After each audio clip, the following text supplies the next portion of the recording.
Hello and welcome to this Gauntlet Community online gaming session of Brindlewood Bay.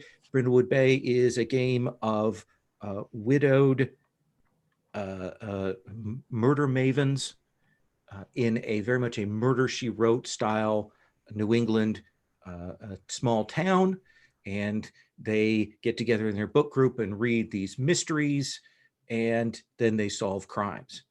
In the larger scale of this, we're doing a one-shot, so we're only going to touch and tangent on this. In the larger game of this, as it goes on, it becomes clearer and clearer to the mavens that there is a dark, sinister elder conspiracy going on in the background. And that shadow and that darkness begins to fall on the characters. We'll see a little bit of that, just the touches of it, but over time it builds up, and there are different levels for things. So I am going to start walking through the setup procedure. My name is Lowell, pronouns he, him, and I'll have you introduce yourself when we come around to introduce your characters. And when you do put your names and your characters' names, well, not for, we know your gender roles for that, but your player names, please put your pronouns there. To get this set up, we have a procedure we call CATS. It's originally put together by Patrick O'Leary. We have a modified version of that. And this was going to go through what we're going to be doing today. So we know that the concept is that these are a group of elderly women, members of this local Murder Mavens Mystery Book Club, and they find themselves investigating and solving crimes. And by the time we come to our characters, we're going to assume that you have been involved in several mysteries and hijinks. And the local police enforcement, the local law enforcement, they are aware of you and are justly irritated by you. In the longer run of this game then brings in elements of eldritch horror and a little bit of Lovecraftian flavor to it.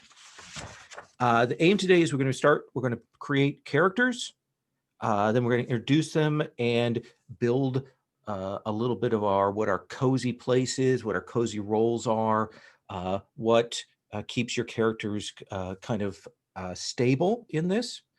And then we're going to take a break. We'll have beginning of session vignettes, and then we're going to roll into our mystery, which is, for purposes of anyone who has the book, this is the Great Brindlewood Bay Bake Off mystery, the GBBBO. Which we will go through. The tone of this game moves between cozy and creepy. There are times when you might find things that are called void clues, which are hints at the supernatural. And these will be certainly a little darker, a little bit creepier than other elements of the game. And that may feel dark and menacing. Certainly there is murder as the starting point for these sessions, and there may be other violence that may occur. We might have some campy humor that's very much in keeping with Murder, She Wrote and the other inspirations for it. But your characters take what they do seriously. Again, subject matter, we're going to be doing things that may occasionally get dark and challenging, especially if we see any elements of the dark cult in the background. But most of all, we should have a decent sense from the touchstones there of what we're doing. We have a set of safety tools, though, that we're going to be using. These are layered tools. The first layer of those tools is what's called lines and veils. Is everyone familiar with the lines and veils tools and techniques? We've got a tab with those in the character keeper. Feel free during the character creation process to mark things there as anything that you definitely want to have a line on or want to have a veil on. And then before we get to going playing, I'll walk through what we've chosen as those lines and veils. If there's something that's not listed on the lines and veil sheet that you want to line or you want to veil, please feel free to add that onto it. The next tool, of course, we're going to be using the X card. This is to catch anything if we hit material that you find problematic, objectionable, wildly off tone. Perhaps we're starting to lean into territory with the lines and veils and we haven't caught it yet. That's a good time to X card things. You can say X card or a gesture like this. Those are probably the two easiest ways, the most visible, easiest to notice. Typing it in the chat sometimes will get lost, unfortunately. We will, when something is X carded, we will excise it The only question we might ask is about how far back we have to cut. But keep that in mind. If we hit something and you're like, ugh, not digging that so much.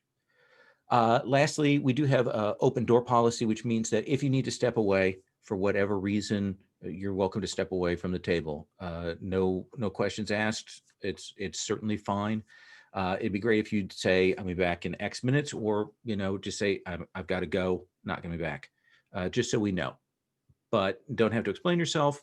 Just that is an escape valve for the situation here. So with that in mind, we're going to be doing the character creation process here. And if everyone will go to the characters tab, let me tell you what choices you're going to need to make. Everybody can grab one of those columns. There are a list of example names. You can choose from that or something similar. Keep in mind, your older women and your widows. Maybe you were divorced before, but your husband has passed. You're going to choose a name and think of a surname for your character. You're going to choose a style. Styles represent sort of what your character's flavor is, what your character is like. And there are some on there that are a little more obscure. So if you have a question, please feel free to ask about what that means. Everyone should have a different style from one another. The same thing with cozy activities. Everyone should have a different one. That's the thing that your maven falls back to, uses to entertain themselves, is their standing hobby. And then once you've done that, you're going to assign 1 point to one of those abilities that are listed below: vitality, composure, reason, and presence. This is a game where you will be choosing your stat when you make a move. You'll be saying what stat you feel is appropriate to roll in a particular situation. If you're trying to be pleasant with someone to get information out of them, that might be presence. But if you're trying to logically talk them through something, that might be reason. Sensitivity is the last stat that's on there, that's used for the occult stuff, which is a little rarer. So everyone can make those choices. Again, make sure different styles, different cozy activities. The last thing that you're going to pick before I come to have you do introductions is everyone will pick a maven move, one of those. Again, everyone should choose a different one. And there's a slight limitation that if someone chooses the Dale Cooper move, the Fox Mulder move cannot be chosen by somebody else, and vice versa. So if somebody has their heart set on one of those two moves, you should do that. If you want to look at the Maven moves without having to go through the full drop-down list, there is a tab with all the Maven moves text written out, so you can kind of glance through that. Let me give you a couple minutes to look over those things, make those choices, and if you have any questions, go ahead and ask. What did you say was the point distribution for stats? You'll choose one stat and add 1 to it.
Will you remind me what present stat is going to be used for? I'm trying to find it in the book, but I'm not finding the page. Presence is more of your charisma, Okay. force of personality. Gotcha.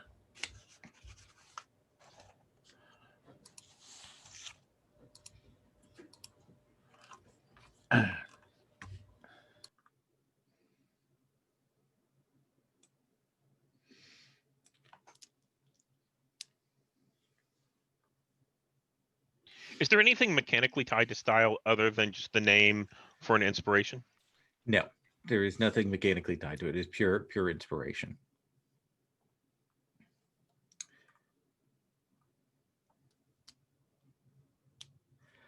All right. What I'm going to do is going across left to right in the character keeper. I'm going to have you introduce yourself. I'm going to ask you some questions about your background, kind of draw out some of that. Once a person has introduced themselves, each other person is going to say one thing you think would be found in that maven's home, like an object that would represent them that you'd see. And then they'll write that in their list of items for a cozy little place. That's down towards the bottom. These are objects that are going to get used, and I'll talk about the mechanics of that in a little bit. So, Greg, tell us who your character is, introduce yourself, and say what they're like. One question I blanked out. How Sure. many stat points do we get? 1. Oh, 1. Okay. Let's see. Bam. Okay. I'm Birdie. Her style is Jackie O, which I take as she has a classy 60s kind of look to her, right? You know. Mm-hmm. And her cozy activity is gardening. Yeah, I picked the Michael Knight move. And so she has a Crown Vic, which is a very, very large sedan. I don't think it's made anymore, which she calls Schnookums. Schnookums.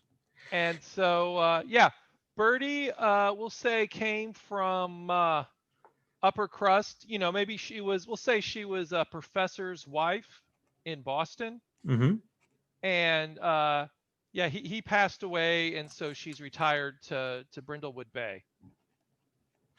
Now, And let me ask you this: in terms of gardening, is that a vegetable patch? Is that a rose garden? Is it a greenhouse? What are you imagining for that? I got you. Yeah, let's say it's a greenhouse. Okay. Just because that sounds like it costs more money. And not saying she's definitely super wealthy, but she just likes the more cultured things, you know, maybe slightly pretentious. And had she come from around the area, or did she just decide to retire to Brindlewood Bay? We'll say she would come here on vacations. She would bring her family here. And so when her husband passed away and she wanted to downsize, this came to mind. And you mentioned family. Do you have children? Yeah, we'll say she has a son doing finance in Singapore and a daughter studying medieval tapestries in Europe. Okay. So certainly long distance. Do you think you have a close relationship with them, or is this more of a, every few months Zoom call? Yeah, I would say, yeah, I would say, I wouldn't say necessarily. Well, I'd say maybe they talk every month or so because of the time difference. Mm. You know what I mean? Yeah. I would say they maybe would be closer if they were in, the same hemisphere. And your husband did well as I assume a tenured professor. Yeah. Yeah. And so you're living on that retirement. Would you say you're doing fairly well? Are you at all worried about finances? Yeah, she's not worried about finances. Okay. She's I think she has enough money to live within her means. I think that gives us a good picture of her. But let me ask: tall, short, thin, wide? What? How? Yeah, I think the Jackie O, I think of tall and thin. Okay, You know? tall and thin, elegant dress. Okay. Then let's come through and have each other person say a thing you think would be in Bertie's house. Stephen, what's an object you imagine would be there? Gloves. So these would be gardening gloves. Okay. So put that in the cozy little place. Yeah. Clint, what's the thing you think would be in Bertie's house? She has a very nice, I'm sure there's a word for it. A table where she can put her makeup on that has a nice lighting and Is that drawers. vanity? A Vanity. vanity, yeah. Okay. Yeah. It's really nicely finished wood, comfortable stool. Antique or Oh yeah. new? I mean, Okay. it's antique, but it's like high class antique. Yeah. It's very, very fine. Very well maintained. Yeah. Okay. And finally, David, what's one last thing in Bertie's house Bertie would have? Perhaps a medieval style tapestry that was sent over by her daughter. Not an original by any stretch of the imagination, but kind of a token or a memento or something along those lines. I like that. Bertie, does it go with the room? Yes. Yeah. We'll say it goes well enough. Okay. You know what I mean? Yeah. Her daughter has enough taste to send her something that would work. Yeah. Excellent. So that's the setup we need for that. So let's move on and Actually, but we'll say Oh, yes. I think she does miss her children. You know what I mean? Because of the, she does think that, man, it'd be nice if he did finance in New York, not Singapore. So she wants to let them live their lives, but yeah. Were they particularly close growing up? I mean, was she a devoted mother or a more distant mother? We'll say they were yeah, close. Okay. Close, but maybe they ran around in circles where you didn't go to college in state, you went to college in Europe, kind of thing. Excellent. So let's come to Stephen. Stephen, tell us about your character. Hi, I'm Stephen. I use the pronouns he, him. Today I'm playing Mavis, who uses the pronouns she, her. Mavis's style is going fishing, and her cozy activity is cooking. I think, where is Brindlewood Bay, by the way? New England coast, ill-defined New England coast. We've already named Boston, so we're going to assume it's in Massachusetts, somewhere on the coast. Okay, so I think Mavis is actually from the deep south, probably someplace in Alabama or Georgia or something like that. Okay.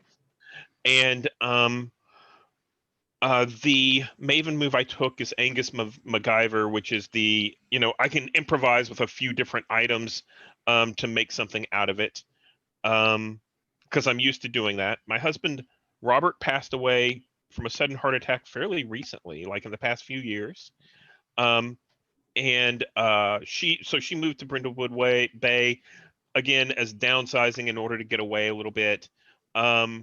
She's not used to, I think it's where her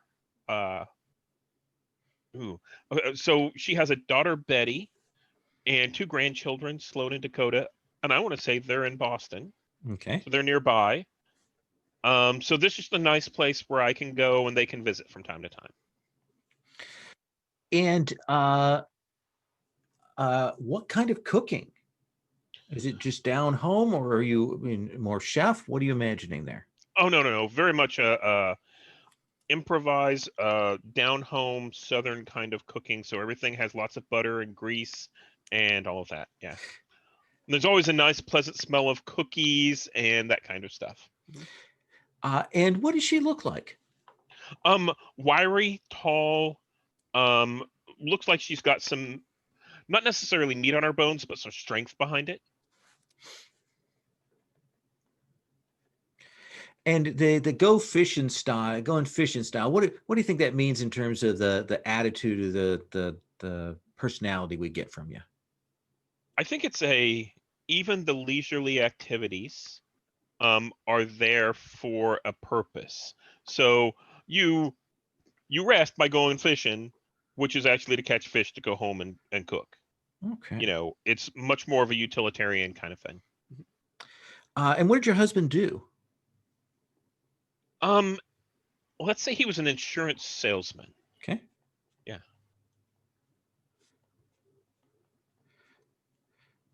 Did you work? I did not. I was a Okay. homemaker. Homemaker. All right. So now we're going to imagine things you would have in your home. Clint, what's one thing you can imagine would be in Mavis's home? Can you come back to me? Sure, absolutely. David, what about you? Fairly large spice rack. Okay. You open up the pantry door and it's this full length from top to bottom all the way down. It's got everything you could possibly ever need. Absolutely. And Greg, what's the thing that would be in Birdie's house? I'm thinking that she has a real nice fish fryer. We'll say something that maybe would even been like in a restaurant that she somehow got cheap. Nice Like a cast, big one, Yeah. cast iron. Yeah. Yeah. I like that. And Clint, can I come back to you? Yeah. Well, if it's going fishing, and is she actually a fisherwoman? Sure. Is that something she actually does? I mean, logically, she would have that, equipment in So her house. If you don't mind, I think it looks a little bit out of place because this is something that you would go fishing on a lake or a stream. But being here in Massachusetts, a lot of people here are out, on the ocean. Uh-huh. So this is a little bit different.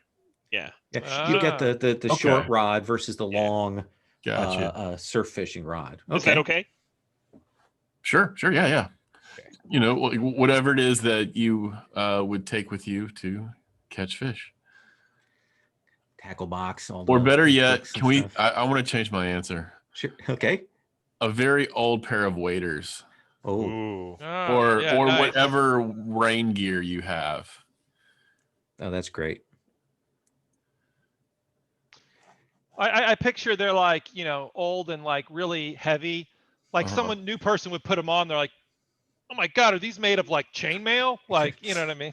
And they probably smell kind of bad. Oh yeah, 100%. And they've always smelled that way. Awesome. So that gives us a good sense of who Mavis is. Let's come to Edna. Clint, tell us about Edna. My name's Clint. He, him. I'm having to kind of scramble a little bit because Sure.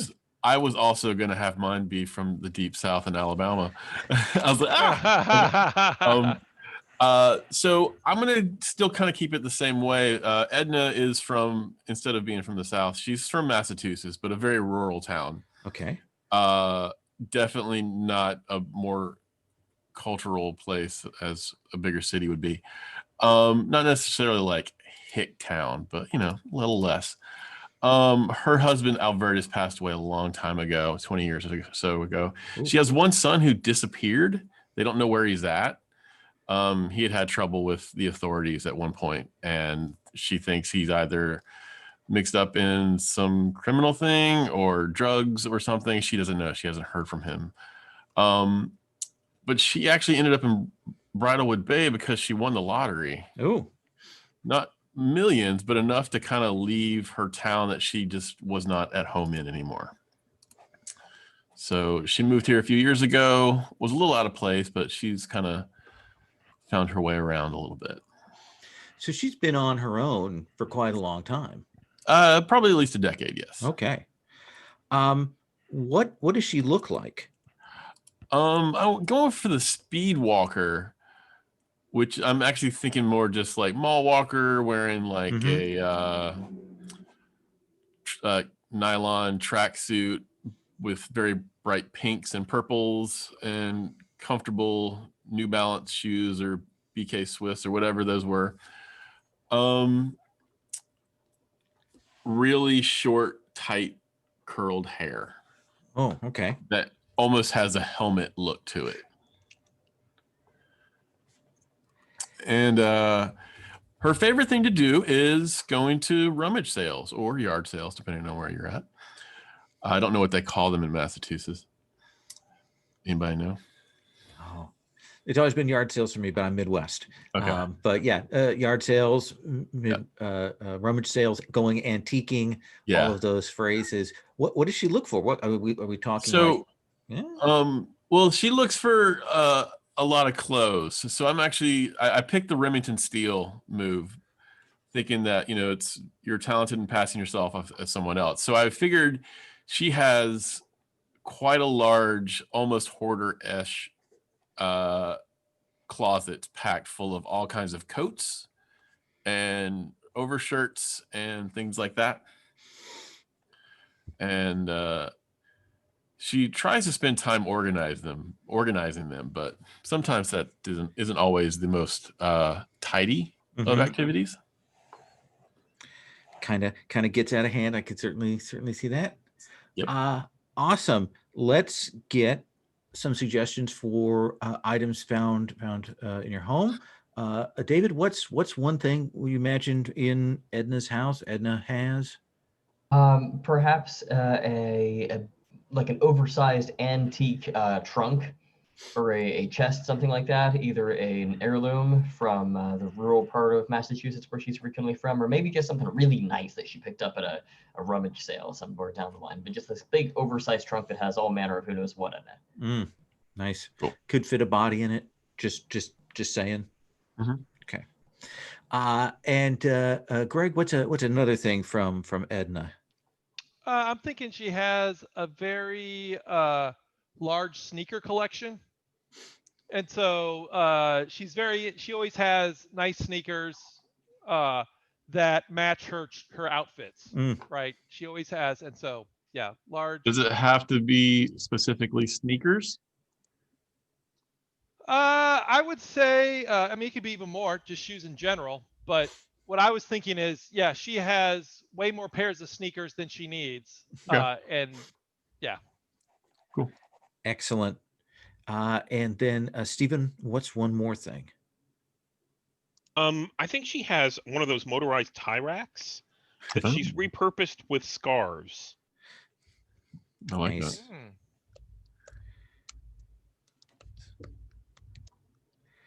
Excellent. And that brings us to our last murder maven. David, tell us about Holly. Yeah, so Holly Rose is an old money kind of, I'm trying to think of what the transatlantic version of a debutante would be, but she's kind of like an old money high society woman from New York City originally. She was going to be a fashion designer by trade at first, but she married young and took off with a young entrepreneur from NYU business school out to Dallas so that he could become an oil tycoon. And that's where she spent most of her life until he died in his 50s, and now she's taken much of the inherited wealth and moved back up into the New England area to kind of, settle in and be able to keep to herself and get away from the hustle and bustle and bumping elbows with all of these unsavory business people. Was her life as the wife of an oil tycoon, was it soap opera-esque, or was she more of a trophy wife or involved in the business? What do you imagine there? I think that her husband viewed her more trophy wife, but practically speaking, it was a little bit more soap opera, kind of a mix between Dallas and Dynasty, if we're thinking of those kinds of TV shows.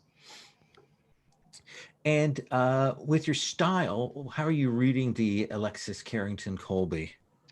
The kinds of clothing that you would wear to go to a nice day at the horse racing track, that's kind of her put together. That's kind of her getup. Big hats, shoes and dresses that are very elegant, almost runway fashion, but are not particularly practical. They certainly do leave an impression, however. And her cozy activity? Painting, but specifically she does all like matchbox size paintings, like 2 by 2 inch paintings with like the little bitty brushes, like the very small details. And she enjoys doing landscapes, very Hudson River School, Thomas Cole-esque, romantic with a capital R, wild, untamed wilderness kinds of landscapes. Primeval. What got her into doing pictures so small? She has a naturally good eye for detail. And it first emerged whenever she was doing this fashion design stuff. She could really get a good sense for what sort of stitching looked good, which is something that most people overlook, and that carries over as a transferable skill. Now she does the same kind of thing, but it's details on an almost millimeter level of painting. And what did you take for your Maven move? Let me see. I have Jonathan Hart, which is you used to live a globe-trotting jet-set life. You still have a touch of glamour about you that will never fade. Add +1 to your presence. Nice. Children? I have a son and a daughter. The son has taken over the oil tycoon work. He's still in Dallas. And the daughter, married into, again, high society. She is back in New York. And what does she look like? I envision her as being probably about average height, 5'3". Her color palette is primarily white. She wears a lot of white clothing, white hats, white dresses, white kind of suit pants, that sort of a thing. She keeps her hair very dark black, despite her age. She probably dyes it and has a lot of good friends down at the salon who she gossips with constantly, in a murder she wrote sort of way. Mm-hmm. But she keeps her appearance up to where she tries, at least on some level, to look probably a bit younger than she really is. Excellent. So, Greg, what is one thing that you think would be found in Holly Rose's house, or Holly Rose would have? Let me think. Does she have some sort of memento from her husband's business ventures? Maybe how about a hat that she likes from like some let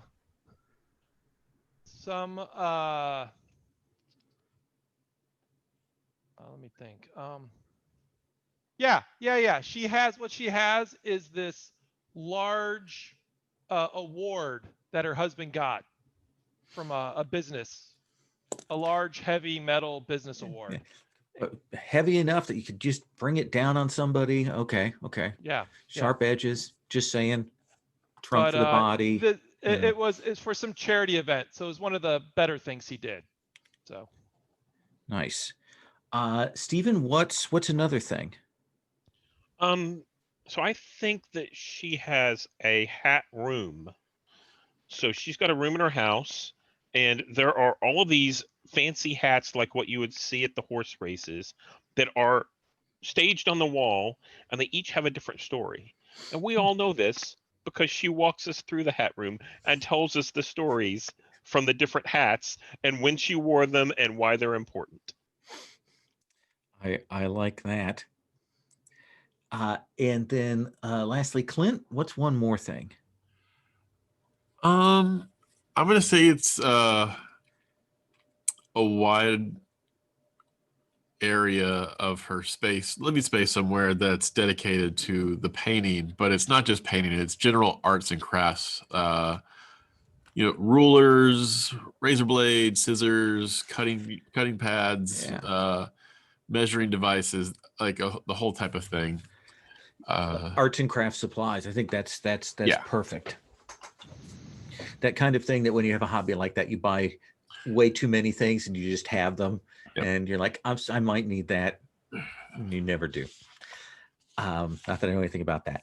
So let me talk just briefly about the moves in general, the basic moves, how they work and how the gameplay works. Then we're going to do a little cozy vignette just for to get a sense of your daily lives and so on. So if you'll look at the basic moves tab, we don't have that many moves. The first move, the kind of the do something moves, are the day move and the night move. The day move that happens essentially during the day. The night move is kind of the same as the day move, but the risk is higher. The challenge is a little bit more. You do things after dark. You're in a situation that's more dangerous. That's when we go to the night move. And essentially, when we go to do that, we'll figure out what you think could be the bad thing that would happen, and you'll choose what ability you think is appropriate to roll. The find something out move, the get clues for the mystery move, that's the meddling move. And usually that'll be that we'll do some back and forth if you're talking to somebody before we kind of move to the meddling move. Or maybe you're actually looking at a crime scene and that'll be the meddling move. When you roll the meddling move, if you do well enough, I will give you a clue. That clue you'll actually write on the NPCs and clues tab. There's a list of those. And you'll keep track of each clue that I give you. Sometimes you'll get what is called a void clue. And you can sometimes choose to take that. Void clues don't impact the mystery, but they are the creepiness that lies around you in this place. And they will be signs of the darkness that hides behind the facade of Brindlewood Bay. So meddling move is getting information. The cozy move is essentially when you fail, sometimes I might give you a condition like shocked or sprained ankle or something like that. That's a common GM hard move. And those will give you disadvantage in particular situations. Just if it's appropriate that they give you disadvantage, we'll say they give you disadvantage, roll 3d6, take the two lowest. The cozy move is how you can help each other clear conditions. And it's also, if you're engaging in kind of the activity that is the cozy activity for someone, you can try and gain a clue. The occult move, I want to kind of slip over to the last column, is and this is probably a later game thing, if you do something related to the supernatural or the occult, it's your chance to attempt to write a new move. But there's a good chance that it's not going to go well, and you roll sensitivity with that one. So that is the sort of the strangeness. Usually early in the series of games, people aren't engaging with that. The last one I want to switch now back to the middle column is the Gold Crown Mysteries move. You have some options when you go to roll. If you think that one of your cozy items will help you, either inspire you or help you physically in a particular moment, you can say that and we'll negotiate. If it fits, you'll mark it off. That's why there's check boxes by them. And you'll get advantage on a roll. So that's what those do. The other thing that you can do is when you go to roll and you don't roll as well as you'd like let's say you rolled a fail, you rolled a 5, you can what's called mark a crown. On your character sheets, you'll notice, flipping back, I keep moving us back and forth, I apologize, that you have 2 sections of crowns. One is the crown of the queen, and the other is the crown of the void.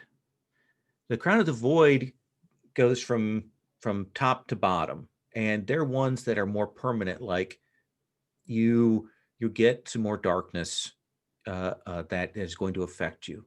The crown of the queen ones are ones where if you decide to mark it, then you have to give us a scene later on, either immediately or a flashback, and you'll bump up the result. So if I rolled a miss and I mark a crown of the queen, then my miss will go to a 7 to 9. Because this is a one shot, you can do that twice. Doesn't matter which areas. You could mark 2 crowns to the void. You could mark 2 crowns to the queen. You could split 1 and 1. You get to do that twice in this one shot for each of you. But your biggest push up is this Gold Crown Mysteries move. You are all part of a book club that revolves around these Amanda Delacourt mysteries, and they're written by Robin Masterson. They're a series of mysteries. Those are what you meet to talk about each week or every couple of weeks. Once per session, one of you can say, oh, I think this reminds me of this mystery from Amanda Delacourt. You all figure out how it fits in, and you give us the name of the book, and then it'll push that result up to a 12 plus.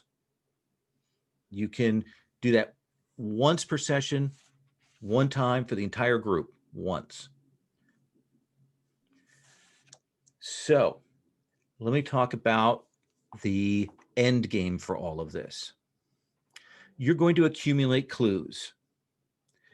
The difficulty for this mystery is a 7.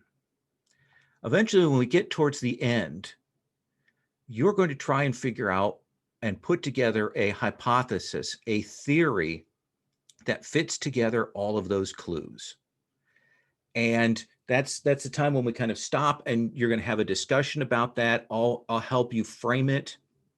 And what we're going to do when that is done is we're going to take the number of clues that you gathered, subtract the difficulty, and then you're going to roll based on that. So if you get 9 clues, you can roll with a +2. You know, you could get up to a +3. Or if you don't get enough clues, you can roll with less. I have seen players blow this out of the water, but we've also seen it go terribly wrong. And that's when NPCs die. So we'll consider that. So those are the basic moves that you need to worry about. There's not that many. So what I want to do is take a quick moment, have each of you give me just a little vignette. We're going to zoom in, like, what is the scene that we see of your character doing something in town that illustrates who they are, that tells us something about their personality, who they interact with. Just a minute or two of that. Birdie, when the camera comes in on you, you know, if this was a movie, this would be one of those establishing shots that the director wants you to illustrate how we would know something about Birdie. So what do you think we see? You are muted.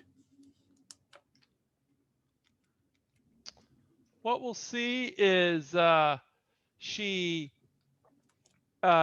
swings. She has a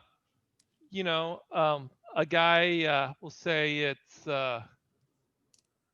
Jimmy, who's working on her greenhouse, repairing something, and so she gets up, has breakfast, goes out. Jimmy arrives. She kind of points out what she'd like for him to do. And then she drives the Crown Vic to a nursery.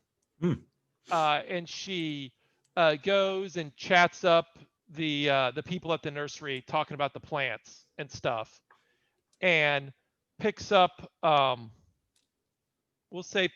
some she picks up some large bushes to put in, like, that she's going to have Jimmy put in her front lawn. But then also she picks up some specially ordered seeds that she's excited about growing in her greenhouse. So some sort of tropical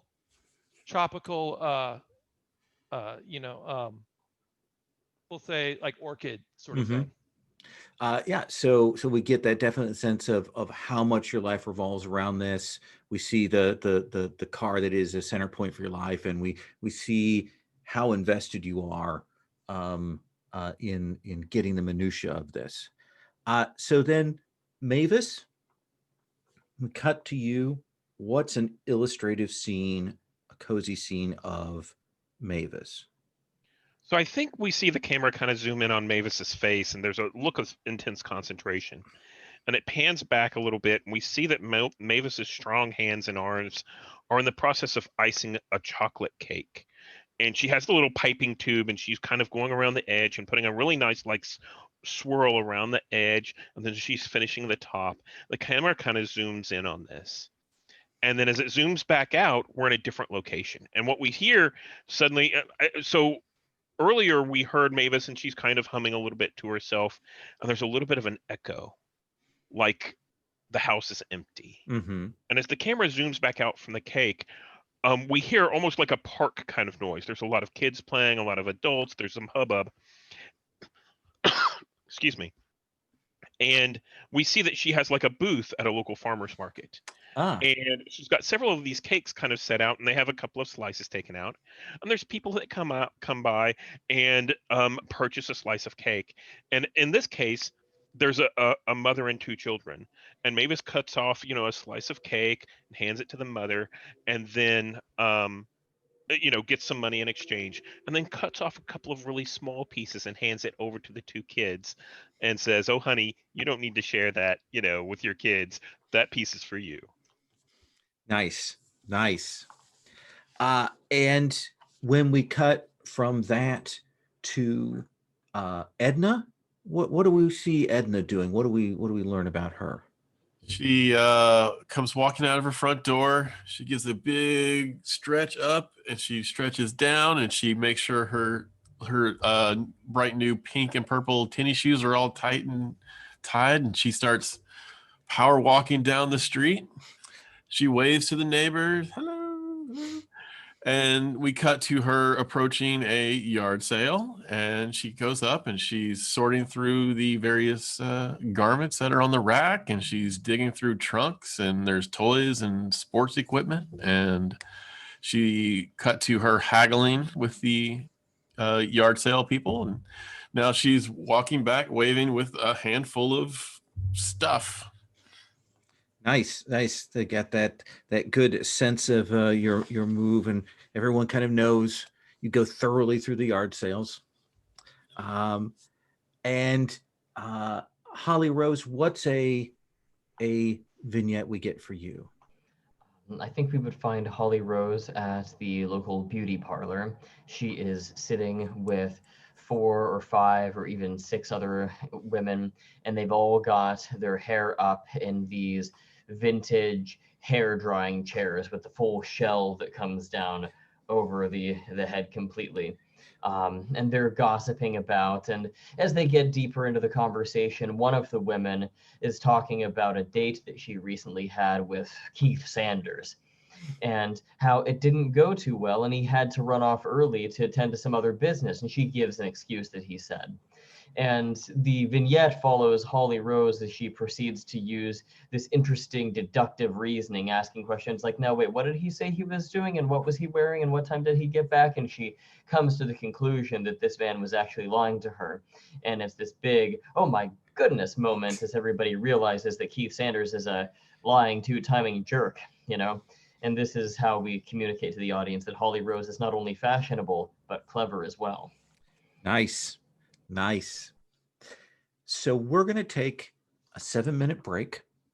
When we come back, I'm going to go through our lines and veils, and then we're going to roll into setting up the first mystery. And just so you are thinking about it here on break, I want you to consider, let me get this exactly right, what pie you would bake. All right?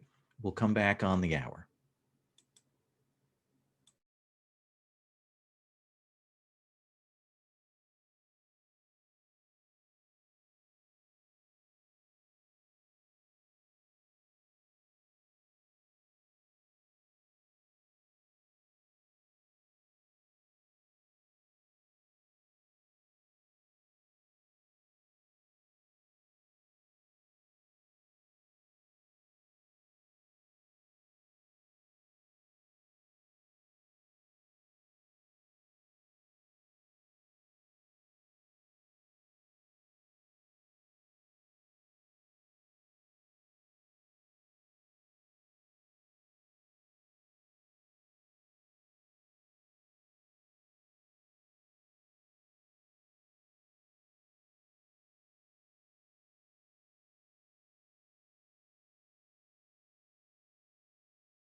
So our lines and veils, just so everybody's aware of those.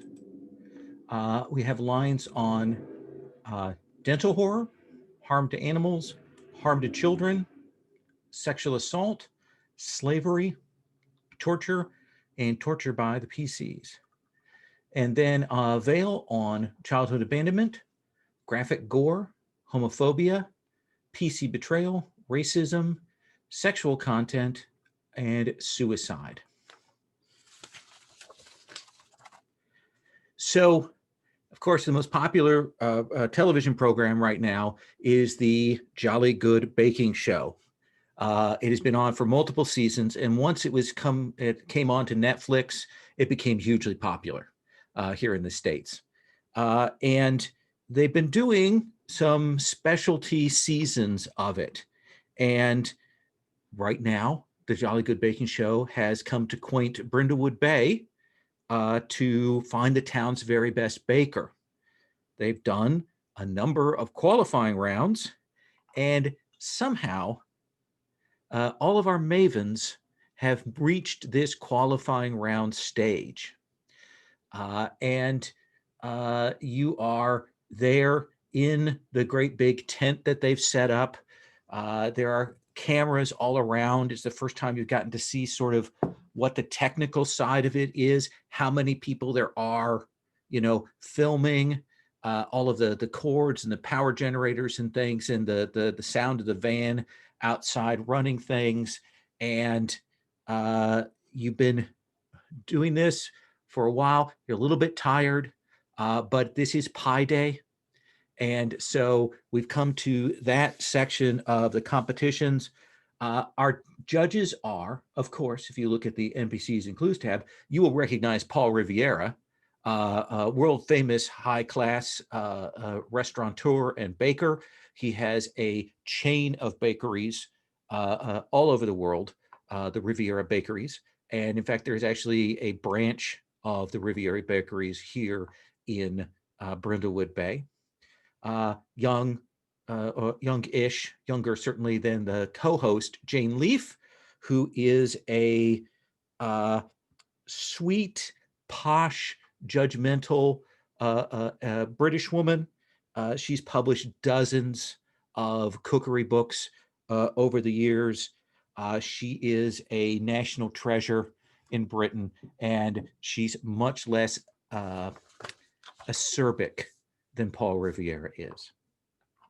And so you doing that, we've got the two hosts who are walking around, Timothy Bush and Sue Mellon, who are moving around, kind of checking in with people, sort of looming, sometimes being annoying. And it's you four plus two other contestants, Scott Lamb, a handsome young man who seems to know his way around the oven, and Melanie Blair, who used to be, her family used to run a bakery here in Brindlewood Bay until it closed down a few years ago. But we've gotten to this stage. So tell me, before we get too far into this, Mavis, the Jolly Good Baking Show is tied to like a really good moment or a favorite memory in your life. What is that? So it's one of the things that my daughter and I used to do whenever she was younger. We would sit down and follow the recipes that they had in the show, where they would have a competition, and then they would show, they would have kind of an aside and say, here's a recipe that you can cook at home. And the two of us would sit down, and it was, very simple recipes, but very good for children. Mm-hmm. Like, okay, here, you can, stir the batter and we can get this going. And then so I remember it as a good time cooking with my daughter. Okay. So we come in, it's that flurry of things. We've got, they've told you the pies, you've been working through this. The time limit is far too short for you to be able to manage. Holly Rose, what kind of pie have you made? French silk. French silk. And so we see you bring that up to the judges. French silk. It's a little warm in here, but Paul kind of looking, maybe a little uncertain. Jane is very, very interesting choice there. French silk, yes, a cream pie, yes. Let me ask Greg, let me ask Bertie, is Holly Rose's pie a triumph or a disappointment? You're muted. Let's say it's a triumph. And so you see Paul Revere is like, he says, I'm not really a fan of cream pies, but this is, you're an American, so that makes sense. You do this kind of mid-range pie, but and Jane interrupts it. I think it's a lovely work. I like what you've done with the cocoa on here and the shavings. What is that flavor I'm tasting in the chocolate? It's a little bit more vanilla than you would normally expect to see with this kind of pie. Yes, it does come through. No, this pie is a triumph. And then sort of, even as you're kind of basking in the glow of that, the producer, Heath Hendricks, is already like, okay, on to, come on, move, back to your table. And it kind of pushing you along and get the pie to there. And they have photographers taking pictures of the pie. And it's kind of that sort of immediate chaos after this moment of judging. Tell me, Edna, what kind of pie did you bring? Well, it's a strawberry rhubarb pie, and I am floored that I've made it this far because I entered this just to entertain myself. I never thought I even made good pies. Yeah, and strawberry rhubarb is a classic American pie. So you come up there, you bring it. They look at it. Rivera, takes the corner of a knife, kind of raises it up to check if it has a soggy bottom, and looks at that. So Holly Rose, is Edna's pie a triumph, or is it rather disappointing? I'm gonna coin toss this one. Evens odds. This one's a triumph. And this is one where Paul goes, rhubarb's hard to do. It's a very difficult ingredient. You have to work it. You get it can be too stringy. It can be too tart, too acerbic. Somehow, this is, and certainly you've skated through the previous rounds, but somehow you've managed to balance the strawberry here with the rhubarb, and it works. It works.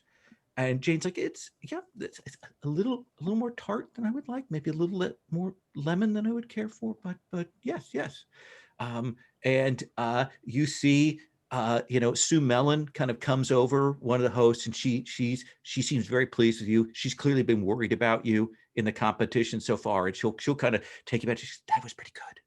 Good job there. Good job. I actually used lime instead of lemon. Oh, do you think they noticed? And then Mavis, what pie have you made? I brought a maple bourbon pecan pie. Ooh, very, very American. And you will bring that up, and you notice that there's certain boosh has kind of been hanging around, especially as you've had the booze out, and it's been sniffing at that, trying to judge how much there is, and certainly Hamming, that's quite a lot of bourbon in there. Did you use all the bourbon? So I think there's a very fine bottle of bourbon that's sitting back at my baking station, and I've used just enough bourbon so that when you take a bite of the pecan pie, it wafts into your nasal passages, and you can kind of taste the pecans and the maple that way.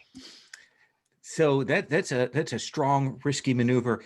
Edna, is Mavis's pie a triumph or disappointing? I'm gonna have to say it's a triumph because I actually really want that pie right now. Okay. And this is one of the cases where it's like, that's quite a bit of booze.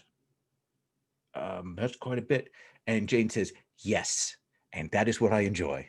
As a yes, very good, yes, yes. I'm going to come by and see the bourbon that you used here in a little bit. I have a story to tell you about it. And they move you away. You see Heath Hendricks kind of making notes on that. Maybe a story about the bourbon. Maybe do a face talk to you about that. Kind of makes those notes. And we see Scott Lamb comes up. He's made a pumpkin pie with a homemade cream on it. It's delicately done. You've watched him throughout. Once he said he was making pumpkin pie, that Melanie Blair freaked out because she was making pumpkin pie. So she threw away her recipe and started again from scratch. And so she's still kind of panicked about that. But Lamb comes up. It looks beautiful. And Riviere is like, pumpkin pie is not a good choice. It's a terrible choice for a competition like this. And the bottom's fine, but that flavoring is just not, you got carried away with the spices. I'm really surprised you made it this far. And you see Jane Leaf is a little more, she's like, no, it's fine. It's interesting. We're not used to that, and you see that Lamb actually looks like he's going to say something back, like his face gets kind of red, and you see the camera comes in close, and then Lamb kind of and nods and goes back. Looks like the producer Heath is a little disappointed that there wasn't a big blow up there. Birdie, what pie have you made? She's made what she called her American Revolution apple pie, using finding some heirloom apple seeds that she grew, and has been growing her own heirloom apples. And so she claims it's the same pie that George Washington used to eat. Interesting. And Stephen, I don't think you've made the call on triumph or disappointment yet. This pie comes up. Let me ask you, this is always an important question with the apple pie. Is it glazed or is it just sugared on the top? Glazed? Yes. It's a very German thing to do, is to put a glaze on an apple pie. I didn't know if... It has a crust. Okay, just standard crust. Okay. Yeah. Mavis, triumph or disappointment? Let's say this is a triumph. And you will see Paul Revere goes, very unusual apple flavor there. What am I tasting? What's going on there? That's some heirloom apples that a strain of heirloom apples that I found that I was able to resuscitate. And so, yeah, this is the same apples that George Washington would eat. Well, I would have left those out because that's a bad taste. The rest of the pie is excellent. The crust, everything else you've done, the balance of flavors, the spices, everything. The apples are just a little, just not right. Too historic? They don't taste like apples. And that's what I want. When I have an apple pie, I want to taste apple pie. It doesn't taste like the apple pie you get from McDonald's. I apologize for that. Fair enough. I've never had a McDonald's apple pie, and quite honestly, I don't think I want to. But if you're drawing that level of comparison, that does worry me about your chances in the rest of the competition. But Jane is like, this is delicious. This is excellent. The apples are amazing. You said you grew these yourself? Yes. Oh, yeah. These are wonderful. Don't listen to Paul. He's just set on old English apples and he can't get his head around greater varieties. And Paul seems to take offense at that. And there's a little bit of back and forth. And while they're doing that, that's when the producer kind of picks you and moves you back to your table there. And then there's a 3, 2, 1 break. And they're like, all right, everybody, we've got a couple of hours break. There's water bottles outside, so on. Again, please stay on the set. We're going to do some one cameras for some people, get some testimonials. So don't go too far away. So when the four of you have a chance to gather and talk, what's your feelings about this round? Girls, you did great. Man, Ernie, could not believe he said that about your apples. yeah, and just like you, this is like my first pie in like, 10 years, 20 years. So, I can grow them. I might not be able to bake them. It's okay. Yeah, it was just rude. Honey, that guy wouldn't know a good apple flip bit him on the ass. That's right. That's right, Mavis.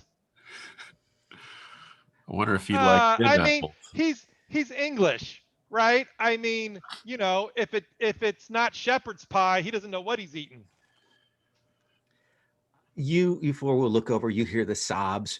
Melanie Blair is trying to keep herself together.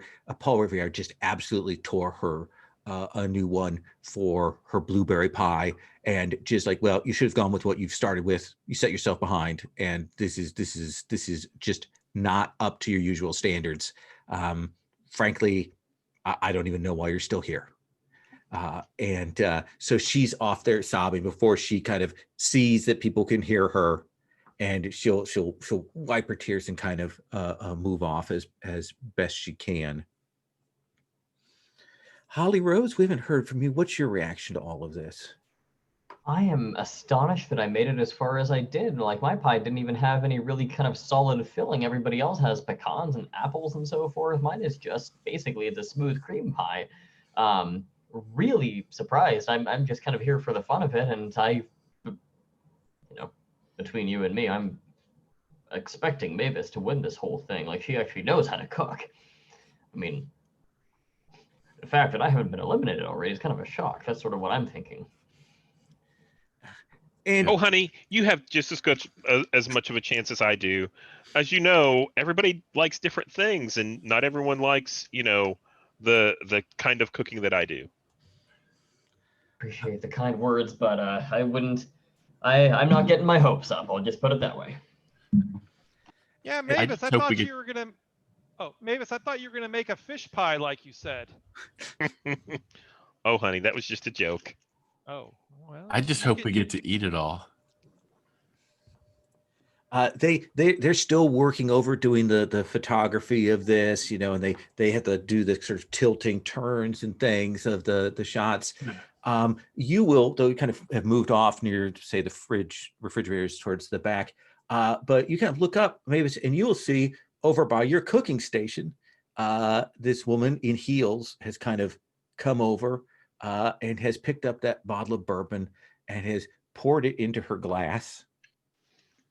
And you will recognize Donna Riviera, Paul Rivera's wife, and she will knock it back just down the hatch before you see her wander over and starts talking to this young, handsome cameraman who clearly knows her, Buck. And there's this moment where you see he clearly, like, she gets a little handsy out there and is kind of like, oh. But then she'll kind of stagger away here.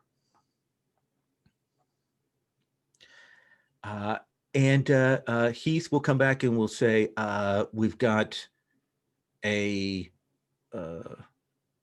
break table. We put some of the pies what's left over that we didn't use over there. It's craft service. There's sandwiches, other things, so you can help yourselves to that. We'll be with you in about 30 minutes. And I think whenever he comes over, Mavis says, "Is it okay for others to sample the bourbon? I just saw, some people were drinking the bourbon." Who was drinking the bourbon? Oh, I don't want to say. Maybe I'll tell you what. I don't mean to cause any trouble here. I'll just take that bourbon It was Donna, wasn't it? He says. Well, like I said, I don't want to cause any trouble here. I'll put the bourbon away. And she, kind of wanders over towards her table to put it, out of sight. And he walks off, marches off, and the four of you were there alone in the tent for a little while. You can walk out, get yourselves they probably have tea and sweet tea out there for you, and sandwiches. Is it late summer? Is it high summer? Is it autumn? What do you think, Edna? I'm feeling fall. Okay. Like early, like October. Yeah. So we got a little bit of crispness. Apple pie, pumpkin pies are all good choices here. People probably have picked up jackets that you've brought, windbreakers and things, because it's warm in the tent under the lights. But once you get out here, you feel that chill in the air. You can smell the sea air come in from the coast as it wafts over, and then you hear a scream, and it's coming from over at the trailers. It's piercing and loud, and then hiccuping. What do you do, Birdie? I'm like, oh, I just kind of eye the rest of the mavens, and instantly, we'll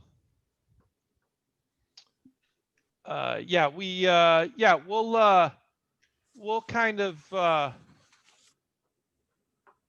she is there like a cameraman, or she asks like, oh, is she asks one of the workers, you know what I mean, one of the people on the production. Yeah, there's an like, electrician there who's standing there kind of looking, trying to figure out what's going on. Sorry, what? Yeah.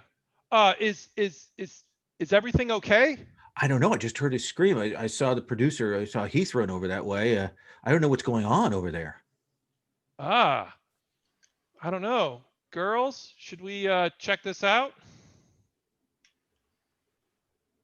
Mavis reaches under her little baking area and pulls out one of those great big wooden rolling pins. Okay. And kind of smacks it a couple of times and heads off in that direction. Nice. I'll take my handbag and put it across my shoulder and take off after Mavis. Yeah, Edna's right behind. So the group of you will come, and you will see you've got the trailers for the stars and so on that are there. And you see that Sue Mellon is kind of leaning against Jane Leaf's trailer. She's clearly the one who screamed. And you can see the cameraman Buck and Heath have kind of gone up into the trailer, and there's clearly cries of shock and astonishment, and they kind of move off, and it's chaos. People are moving around here, but you get a chance, the four of you, as you kind of, as a group, kind of move over so you can see in. This is Paul's trailer. And just at a glance, you can see in the middle of the trailer, you can see Paul's body. You can see that he's face down on the floor of the trailer in something. From this angle, it's hard to tell exactly what it is. And you can see that his looks like his hands are tied behind his back. And he is not moving, and you will recognize that stillness that says death. And you hear someone, doing that call the police, and they're going to phone Sheriff Dalrymple, and you're going to have just a few minutes, maybe a little bit more, depending on things, to check things out. So let's start with you, Mavis. What do you want to do in this scene of chaos? I think in the scene of chaos, Mavis is going to actually shoulder her way into the trailer. Ooh. And basically, because she's moving with purpose and, just kind of pushing people aside to get up inside, I think they instinctively kind of get out of her way. And you said that Heath and Buck are up there? You see Heath and Bucket up there. Some of the other people are around about. There's a large people around the trailer. A lot of people. Mm-hmm. And I say, so who's inside the trailer? Right now, it's Heath and Buck are the ones kind of at that door, kind of looking in. And you want to try and kind of shift yourself in there, maybe get room for the others. So I think I'm actually going to take Heath and kind of pull him aside and say, the police are being called, and you'll need to talk to Sheriff Dalrymple. Dalrymple is a good man, and he'll have a lot of questions for you. So I would get ready and go out to the parking lot for him to, whenever he arrives. It shouldn't be very long. He's very expedient, and then kind of sidle past him into the trailer. Let's have you do the day move, because I think part of what you're doing is you're kind of setting up for the others and moving things into position the way you want. What do you think is the worst thing that could happen here? The worst thing that could happen is if they blame my pie. Okay. Yeah. Yeah. Okay. So, what do you want to roll with? Is this presence? Is this composure? What do you feel like? It's probably presence. Yeah. Okay. That makes the most sense. Let's have you roll. I rolled an 8. You rolled an 8. So, I think that as you kind of do this, that you'll kind of push and realize that part of your pie is there by the late Paul. Now, if you don't want to go through with that, we roll back. We retro that. Are you willing to have your pie be suspect in this? Surely it can't be my pie. Yes. Okay. I think that's still worthwhile. We need to go in and prove my innocence. Okay. So certainly there's forensic evidence of your pie's presence in the murder scene, even as you kind of clear a little bit of room around here. So let's come to Edna. You've got room if you want to go in and look at the trailer. You've got a number of people here around. What do you want to do? I actually want to follow the cables that are connected to the camera and trace them back to where they're plugged in, probably a van or another tent or something. Okay, I think that's pretty easy to do. What's your intent here? Well, my intent is to find where this footage gets recorded, and I want to either try to watch the last few minutes of footage or maybe walk off, abscond with a SD card or something. That feels like the meddling move. Essentially, you're trying to gain some information. We kind of know fictionally how you're going to do it. So what do you think that is? Is that for your character? Is that reason? Is that composure? Is that presence? Well, I think I'm feeling sneaky. Is sneaky more presence or composure? What do you guys think? Composure is my feel on that. Okay. So I'll go with composure since it's my +1. So let me get my app here.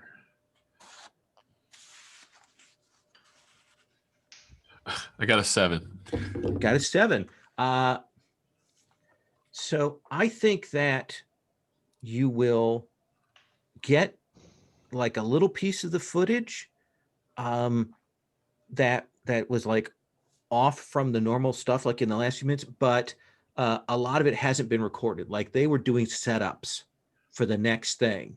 So I think that what you're going to get is just a very minor set of information. Now, if you wanted to, you could mark one of your 2 crowns if you wanted to get a 10 plus result, get an awesome clue, or you can just leave it as it is.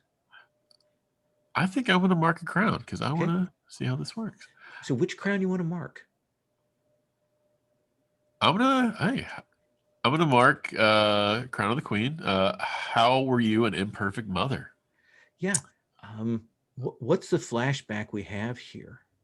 So as my son who had a lot of trouble growing up, I was never very supportive of him, and I was trying to be supportive, but in a very ultimately what I found out toxic way. I was trying to control him more than trying to like teach him things. So the memory is he was in middle school and something small, he was like out late. He snuck out of the house and I caught him at 2 a.m.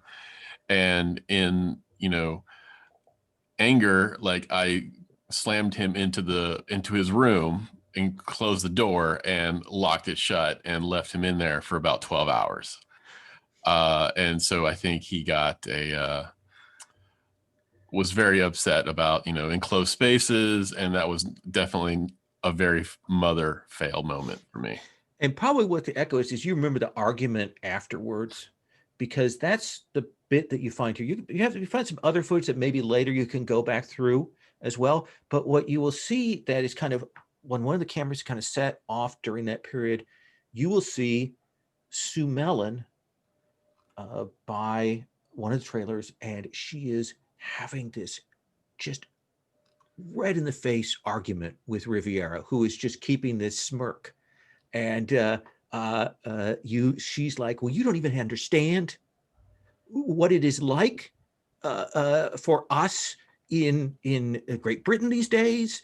And I don't even know how you can vote for Boris Johnson.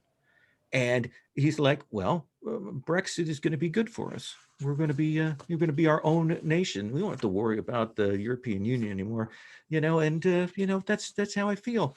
And if you don't like it, you can just get off the show. And he smirks in just that absolute obnoxious way, and she storms off. And then you see him walk around the trailer. So that is the first clue, is an argument over British politics. So you can record that on the clues thing in that first section. Sure. Holly Rose. Mavis kind of clears some space for you. You see Edna kind of see her look down at the cables and kind of falls back, and then you see her looking at some of the camera things. What are you doing? I don't think anyone's actually spoken to witnesses yet at this point, before the sheriff's gotten here. Who's still around? I think that you will see pretty much everyone is there except for Donna Riviera, and you don't see Scott Lamb. But you definitely see Jane is kind of standing a ways away, very impassive. Timothy Boosh is there. The producer, of course, was the first one in. The cameraman Buck, and Melanie Blair, who clearly only just stopped crying, is crying again. Got it. I will go to Buck. Oh, hi. And how you doing? Well, under the circumstances, I must say I'm doing not particularly well, Buck. Maybe you should have a sit down, relax. I know for elderly people, the stress can be attention. Elderly people? Sorry. Buck, what happened here? I don't know. We heard the scream, and we saw Sue coming out, and Heath and I looked in, and Paul's dead. And he's tied up, and like he's got, I don't know, it's got like somebody put his face in flour. What, you say we heard it? You and who else? Well, I mean, everybody heard Sue scream. Didn't you? Well, yes, but who was with you when you heard it? And you see him pause and lie. I was by myself. You see him rebutton a missing button on his shirt. And where was Mr. Rivera's wife, Buck? I'd spoken to her earlier, and I don't know, she might have been around somewhere else. Want to keep pushing on him? I think so. Okay, so I think we kind of step to the meddling move here, because he's going to try and find something else to tell you to get you off this trail of what is clearly something going on between him and Donna Riviera. Got it. So is this? I'm really just relying upon kind of intimidation almost. Here. That's It's presence, just definitely. Force of presence here. Yeah. So let me see. Okay, so that's going to be, it's just PBTA, so it's 2d6 plus my presence, I think. Okay. Oh, sorry. Let's try this. Roll the dice. Here we go. 7 plus 1 is 8. And he goes, and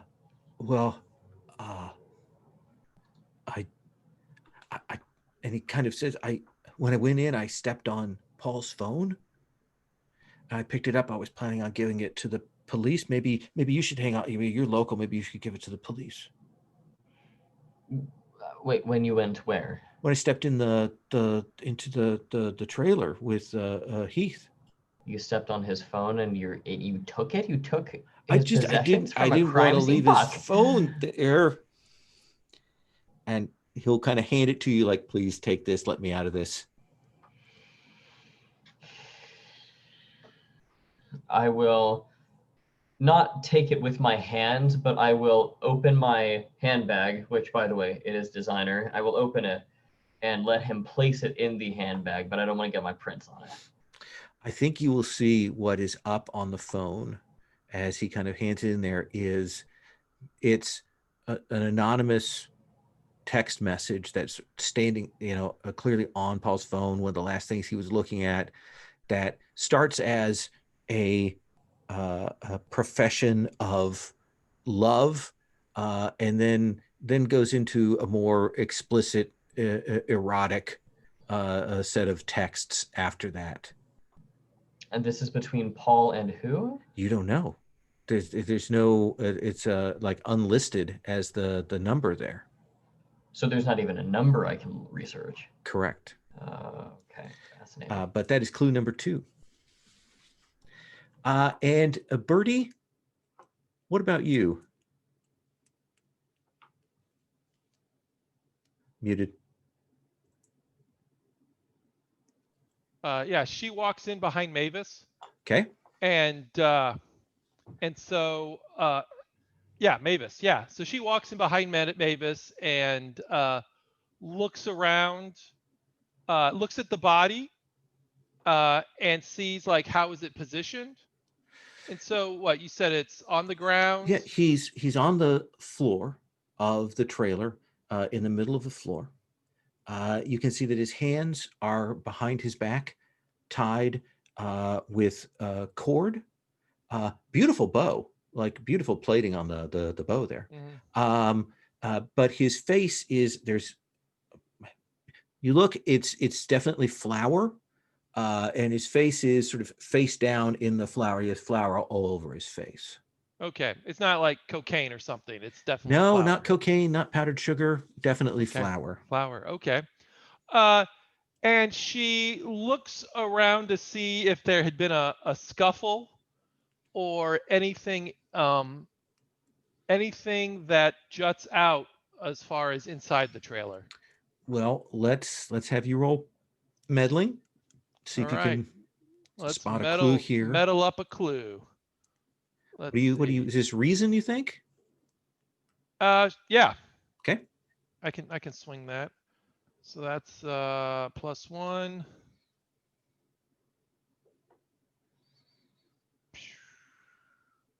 Oh, I had a +1. Got a 3 + 1, a 4. So I think that as you are looking around at things, Is there. that an XP? That would be an XP. Now you can mark a crown to avoid that fail. Ah, I get 2 of them. Yeah. Okay, let's hear what I get to hear what it is, and then I can retroactively mark a crown or no? Yeah. So I think what's going to happen is you're going to step, and this trailer is kind of badly set up. Paul is kind of a mess, and I think as you step and kind of start to look, that one of these like overheads, as you kind of start to open it, all of these pots and pans and cooking things are going to come right down into your face. Yeah. Let's do a crown. Okay. And so I can mark a crown of the void. Yes, if you'd like, you can mark the crown of the void. Bam. Let's just see what that is. Shadow in the garden. So I think it is. Yes. Oh, I see. Sorry, you can highlight and stuff comes up. Yeah, on those, it shows what the long-term consequences of those are. Okay, cool. Okay, thank you. So I think that this may be the point at which it kind of gets to you. Like, you've been in Brindlewood for a while, and this is another goddamn dead body.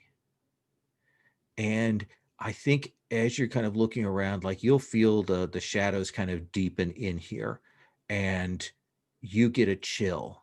Like, you see the cold, dead eyes of Paul Riviera, and you kind of drop to one of the seats there. And it takes you a moment to shake that chill off. But you will see that kind of laying out there on the table looks like some legal papers that have been annotated. And you kind of look at them, just get a glance, kind of flip through the pages, and it looks like it's Paul's contract for the show. And he has annotated it with a whole set of demands. Essentially, top billing, have to go first on these things, X amount of days a week, 2/3 of the promo time, all of this kind of thing. Like, it is just filled with ludicrous demands. And that is the clue that you will get there.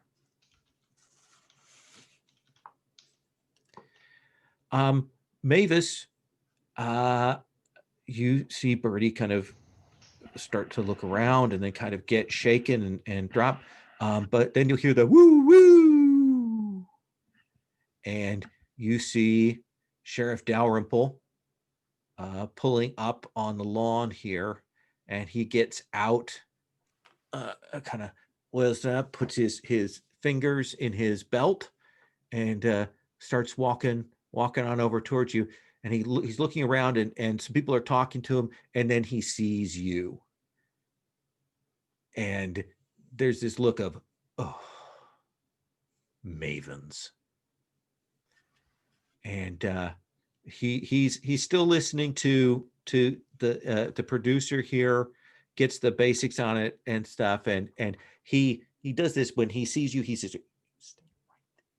"You stay right there." And then once he's gotten the basics, he walks over to you, Miss Mavis. Sheriff Daryl Ripple. Is the rest of your club here?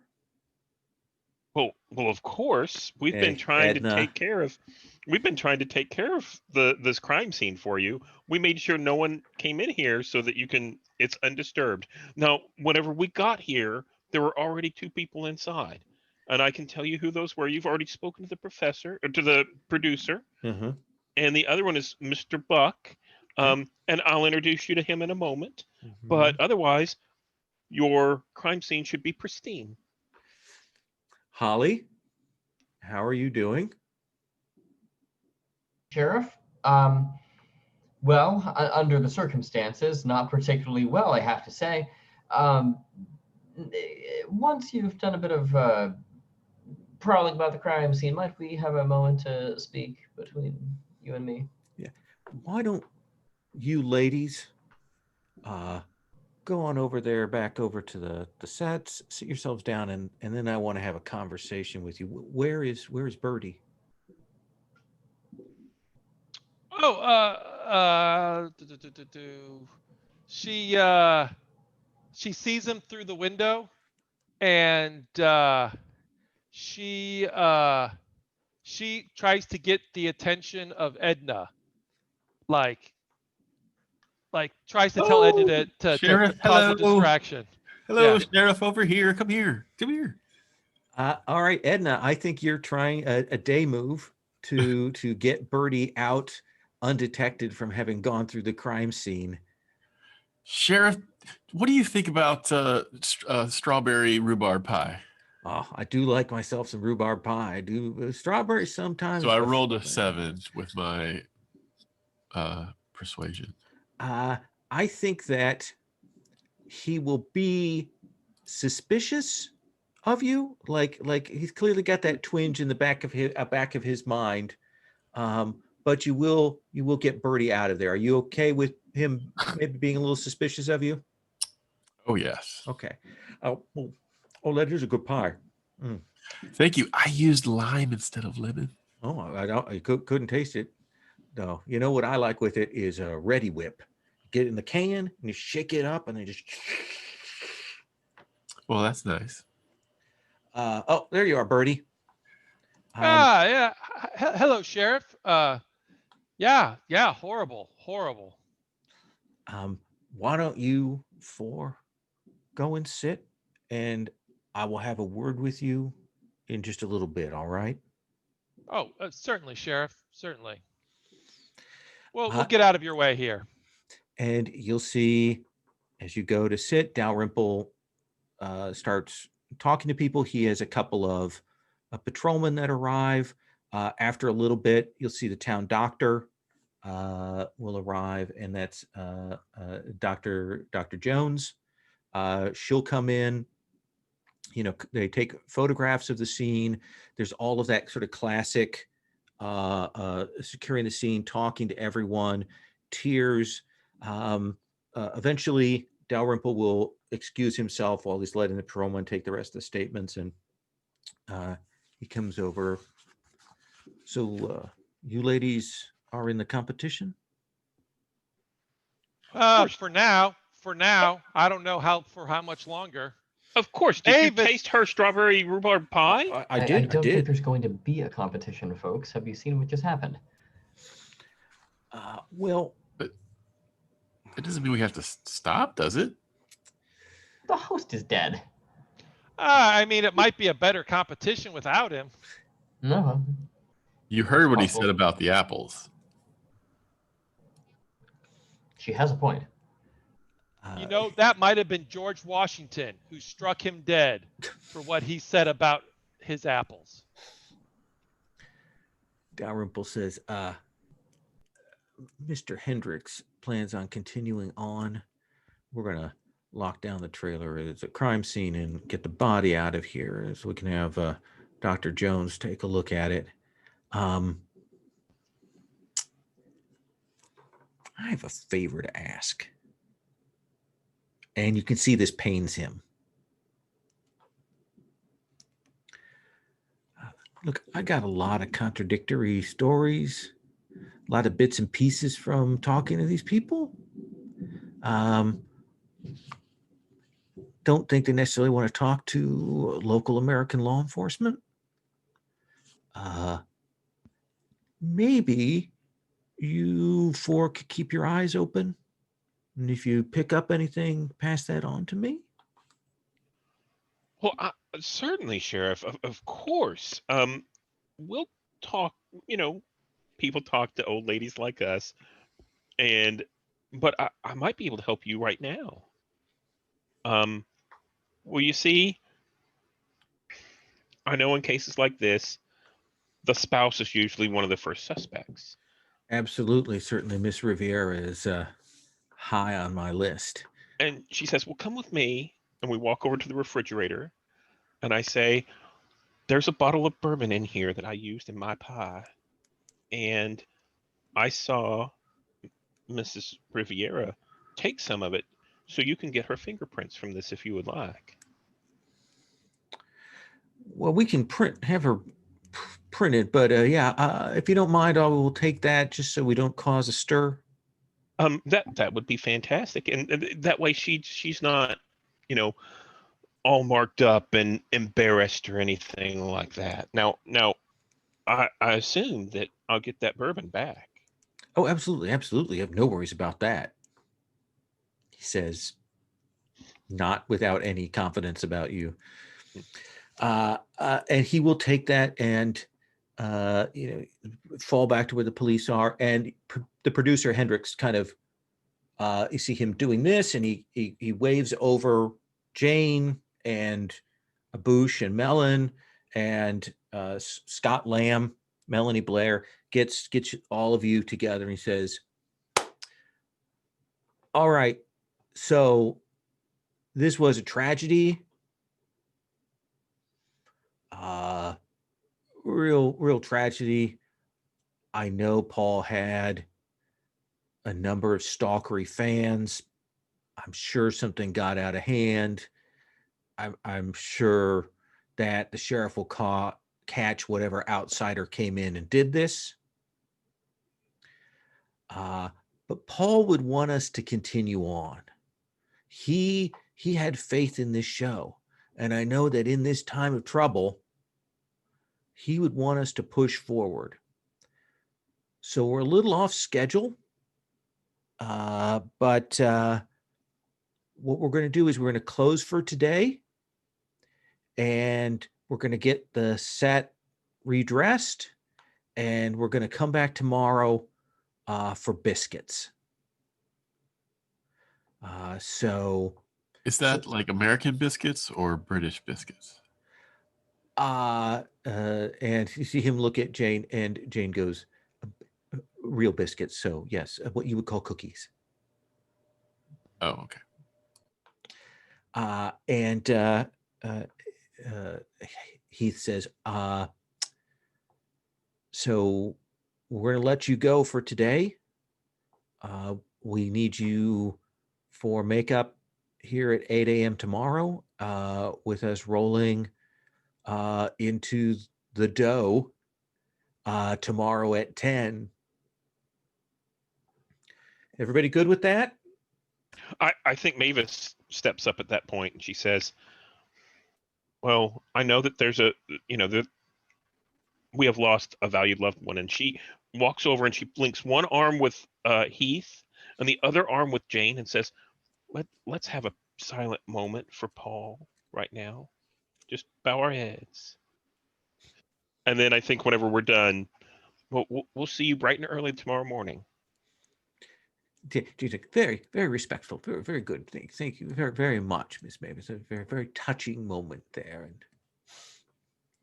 And you see Melanie Blair still trying to hide her tears and sobs, even in that moment of silence before she's kind of let go. And it's the four of you there as the crew starts to kind of pick things up, and you have your some times to yourself here. Let's assume that the four of you will meet to kind of maybe discuss the next steps. Where is your book club? Is it in like a bookstore? Is it in a cafe? Is it in someone's house? Is it in a diner? Where do you think? What do you think, Holly? I like to imagine it would be basement of used bookstore, Okay. kind of behind. It's essentially the basement is storage, Right. So it's very similar to just an unkept, disorganized stacks kind of place. But there's a part in the corner where you can, push things to the side and pull out some very cozy chairs, actually, like well-upholstered recliners, that kind of a thing, armchairs and so forth. And it's actually a very cozy little space. It's real. The stairs down to the basement are homemade stairs out of lumber. They've got the bookshelves that are kind of put together. They have tables also there that can get set up because they have board gamers in on Saturdays. And they've got, big stacks of worn out old games. Upstairs is decent. What's another feature of this bookstore, Bertie?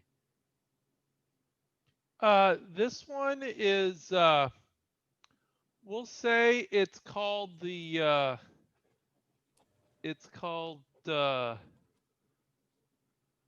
Unfinished Tales. And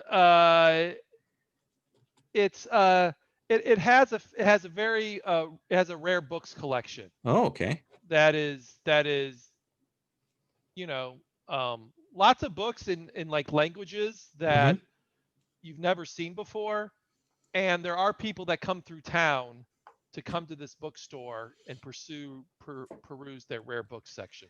So we've got the downstairs, it's a real populist used bookstore kind of feel. And then we've got a section that is a classic, marked and dust jackets and cases and things there. Edna, what is the sort of decoration / motif that we see upstairs? Right. So what it looks like, so it's Unfinished Tales, but it's actually like a cat's tail, and there's a cat that lives there and its tail is cut half off. So that's where the Unfinished Tales kind of comes from. And so it has this like whole thing about cats in modern and historical classical literature. Like there's a cat dressed up like Robinson Crusoe and a cat like Dr. Zhivago, or Warren P. Wizard of Oz, all this like cat paintings around. Like done paintings, and they've got some murals and things like that. They probably asked Holly to do one, but she explained that she only does the little paintings. Well, she may have done a little one somewhere. Oh, and Mavis, who's the owner here? The owner here is the son of the original. The original owner started this little bookshop and let us, start meeting here. And this was 5 or 10 years ago. But the new owner has taken over, and the original owner has moved to Florida. So it's his son. And his son is trying really hard to turn a profit. It's been a struggle to get things going. Try to do more tchotchkes and little collectible things, and keep cycling through those things. And there's one of these newfangled like audiobook streaming things in the corner with like Audible and stuff, and somehow you get books on your phone. And he's also there's a little coffee shop next door, and he's done a thing where you can kind of order coffees and bring them in here. So the four of you are sitting there with your drink of choice, and when the camera comes to you, what are you saying, Edna? I'm saying, guys, that's Sue Mellon and Paul. They were all at each other's throat about Brexit. What is that? Is that a recipe item, an ingredient, a Brexit? How many Brexit? That must be a sort of biscuit. That makes sense, because I just didn't get what a Brexit was, but they seem very upset about it. I will explain the political implications. Oh, okay. What do you mean? Well, insert me explaining Brexit to everyone here. But yeah, no, that's what I'll do, is to keep everyone up to speed. So it's sort of like the North and the South. Okay. Well, basically, they're not happy with each other. Or, I'm sorry, they were not happy with each other. Well, I saw something in the trailer, and she'll talk about the contract with the excessive demands.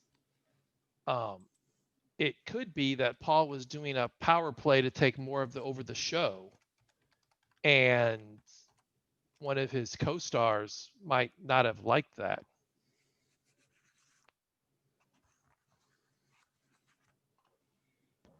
co-stars being, I'm trying to look here, that would be Sue Jane, Sue, and Jane. Yeah. and Timothy, I suppose.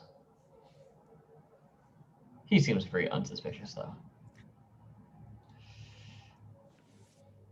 Speaking of suspicious, though, and I will empty my handbag onto the table. That's Paul's phone. What? Why? Don't touch it. Oh Don't my touch God, it. Don't Why? touch it. Why do Don't you touch have this thing? Why that? Oh my God!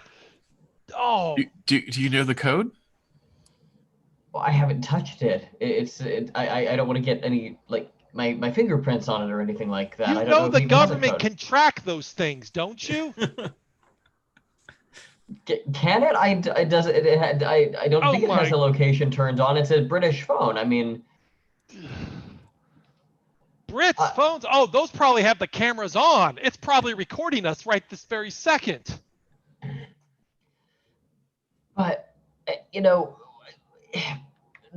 before we turn it into the sheriff, though, I wanted to make you aware, and I'll kind of, you know, put a glove, you know, over my hand or something like that, and I'll try to poke it without really having to touch it very much and turn it on.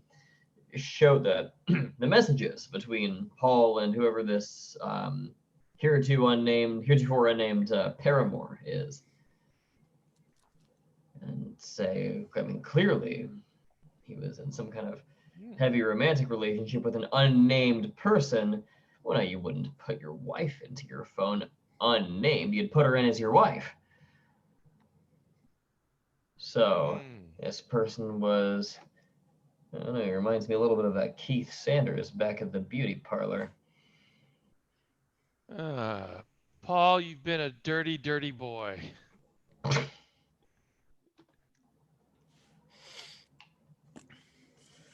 So that's one more thing that I want to bring to everybody's attention. Let's take 5 minutes. And then when we come back, let's kind of do a once around and see what people want to do, who they want to talk to, what they want to look into, you know, because the actors will be staying in a local hotel or other things. You can check on that. We'll kind of do that evening, sort of what you're going to do investigation wise, and then we'll roll forward. So let's take 5.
So let's take back up. What I'd like to do is kind of do a once around, maybe get a chance for each of you to like do an investigation, check into something, talk to someone. We can flash back to preparations. We can flash back to meeting and discussing things. Or if you want to take somebody else with you and pair up on scenes, we can do that. One of the assumptions I always do when we do mystery games is that people in one scene, that information will be available to the people who are in the next scene. So you can act on it that way. Even if it doesn't kind of make sense, we do it just to make it easier to do that sort of flow of information when we play mystery games. So let's start with Mavis. Had a chance to, if the four of you kind of talked about things, you know that some of the crew are staying in bed and breakfasts. There are probably a couple of those in town. You know, the doctor has overseen the body. You know that Melanie Blair is local, and you've heard that Scott Lamb is staying in town. But also there might be a cop or two at the crime scene, but you know, might be able to get over there. So what do you want to do, Mavis?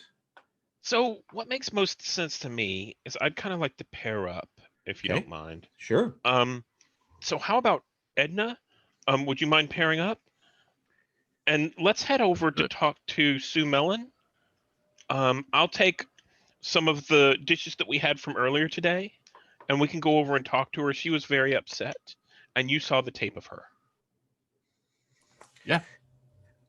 Okay, so you go over to, there are, of course, this is New England touristy, so there are a set of adjacent bed and breakfasts, and you will go to Steuben House. As you know, she's staying there, and Mrs. Steuben knows you too, and we'll greet you. Oh, Edna Mavis, yeah. What a tragedy! What a tragedy! So sad. Such a delightful man.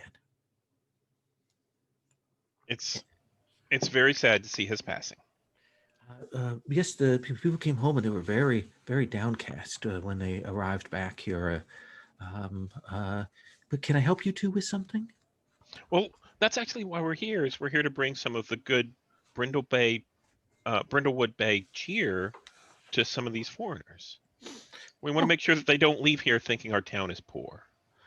Well, to Boosh, Mr. Boosh and Miss Mellon are staying with us. So Miss Mellon's on the second floor, and Mr. Boosh is in the garret. And she'll kind of just let you walk into the house. And if you want to go up, you can knock on the door. And So we'll knock on the door from Miss Mellon. Okay, and the door comes open, and you can see Miss Mellon has like cleaned up her makeup. Sue kind of takes a second to look at you, and she kind of laughs, and she's like, "Is this like an inverted welcome wagon? Is this like late? What is this?" Well, we saw that you were very upset earlier today, and you said that you liked the pie that we made, so we thought we'd bring it by and just chit chat and make sure that you felt better after the events of the day. Well, why don't you come in? And she'll say, "Come in." She points. You know, it's they got a nice big sitting room here. There's a door off the bedroom. You can see there's a chair by the window that's kind of cracked open, and you can see that there's a little ashtray there. And she's clearly been smoking out the window. And she kind of walks over and shuts that.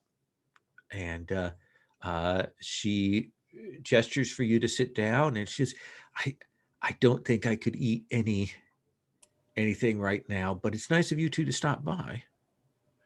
Well, I mean, we can have a little bit of a nightcap and visit, and you know,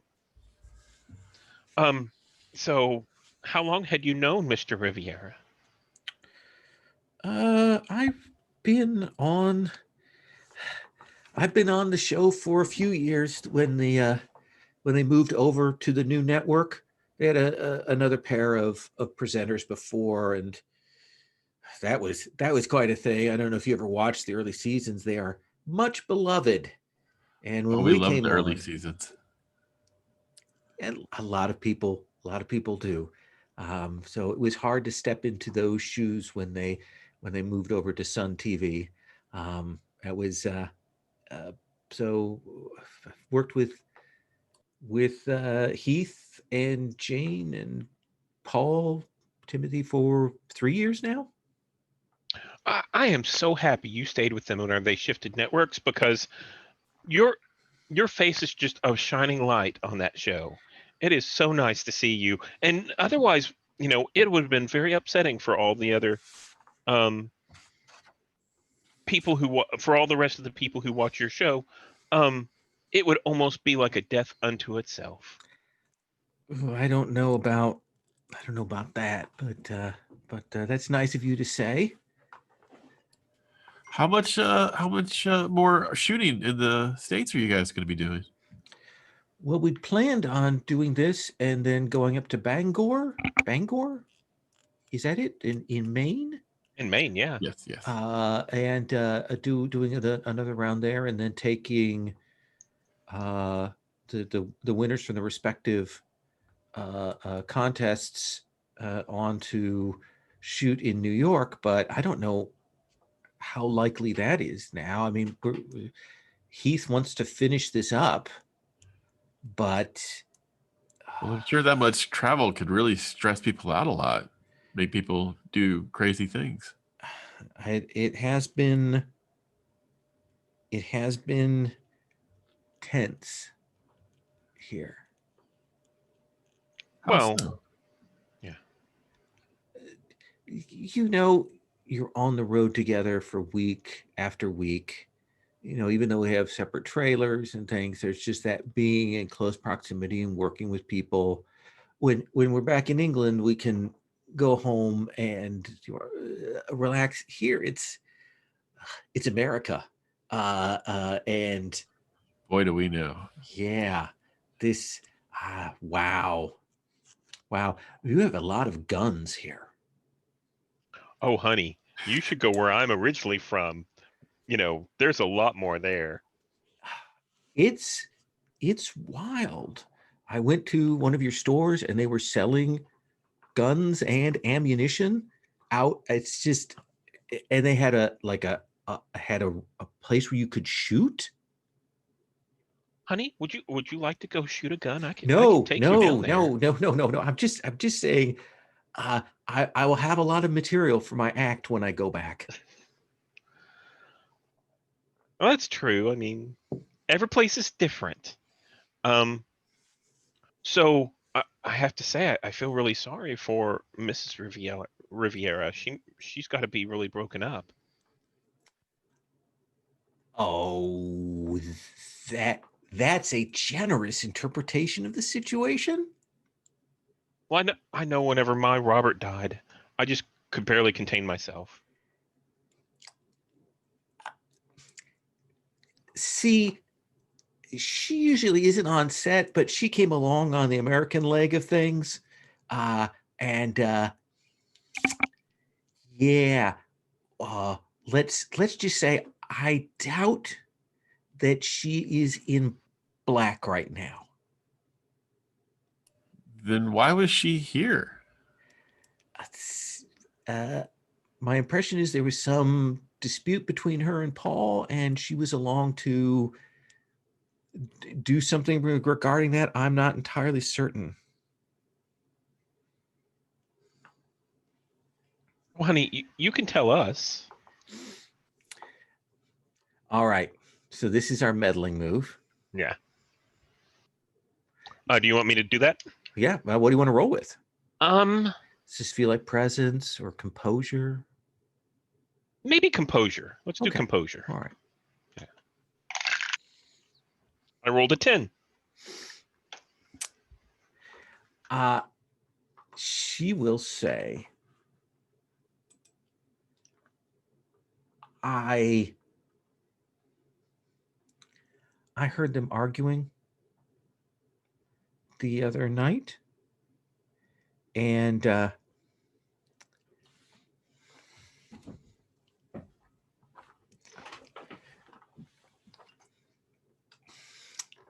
so, and she leans forward. She goes, they were Yeah. arguing, and they were discussing apparently some things that Donna had, and they stepped away, and I got a chance to kind of maybe walk over and take a look.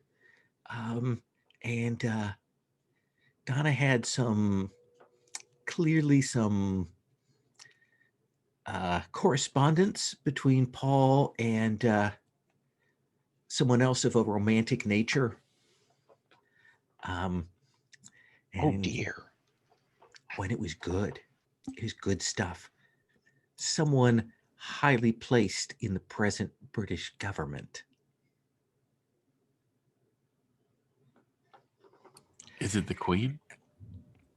No, it's not the Queen. Sorry. Not a royal. Oh. She like her breath is taken when you say that. No. But I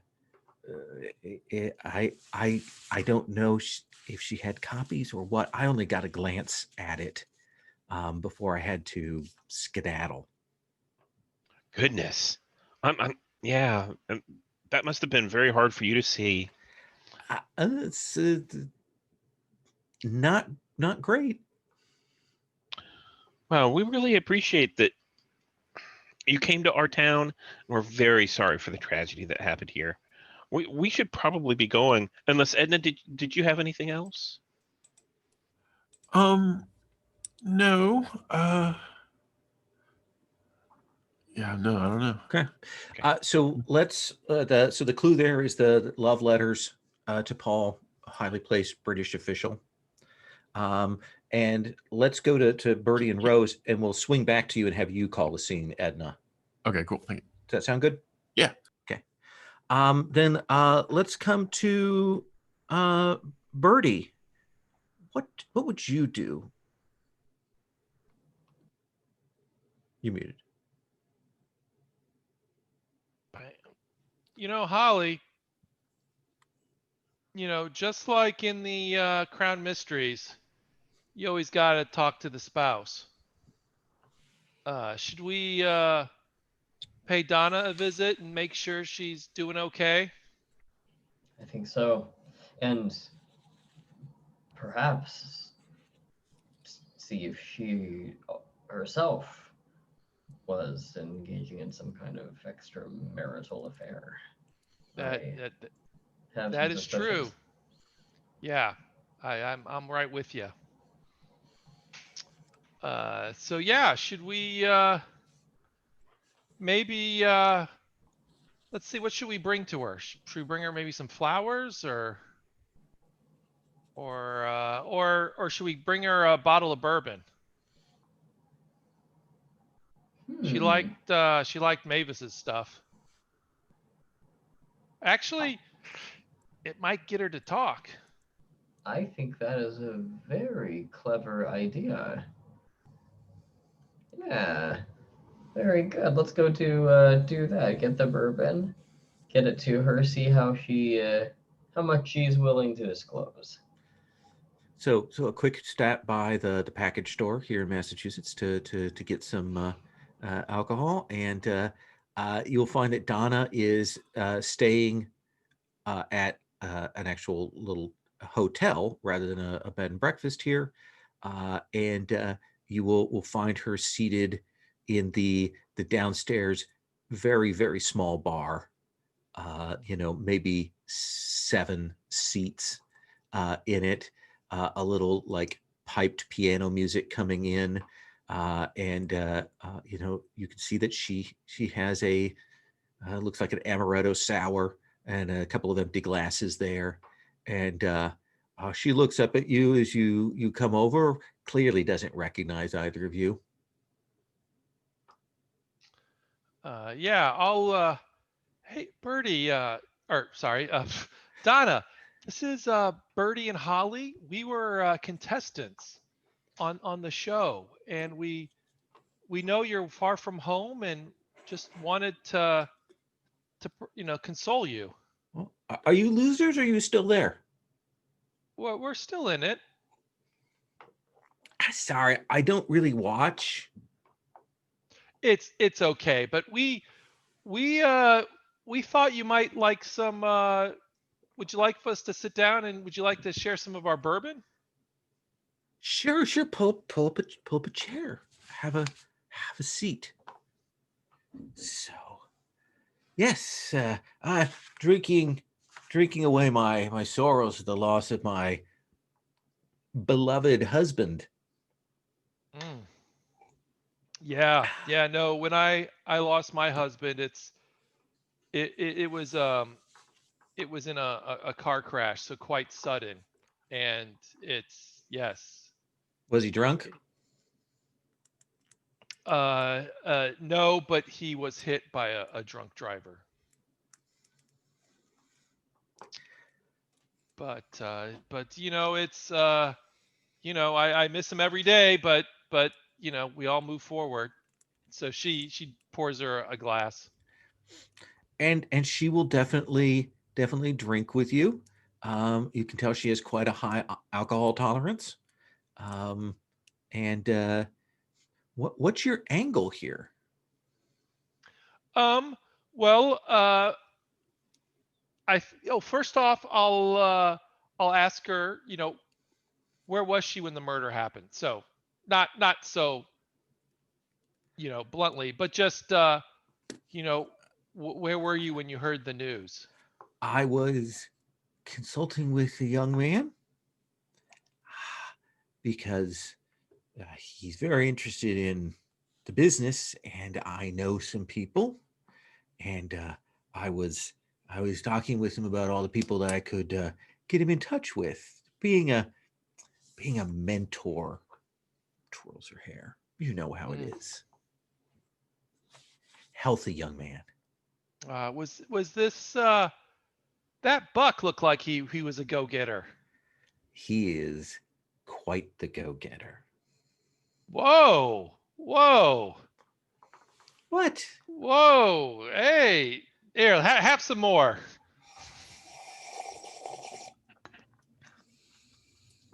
Yeah, that's a good-looking young man. Mm.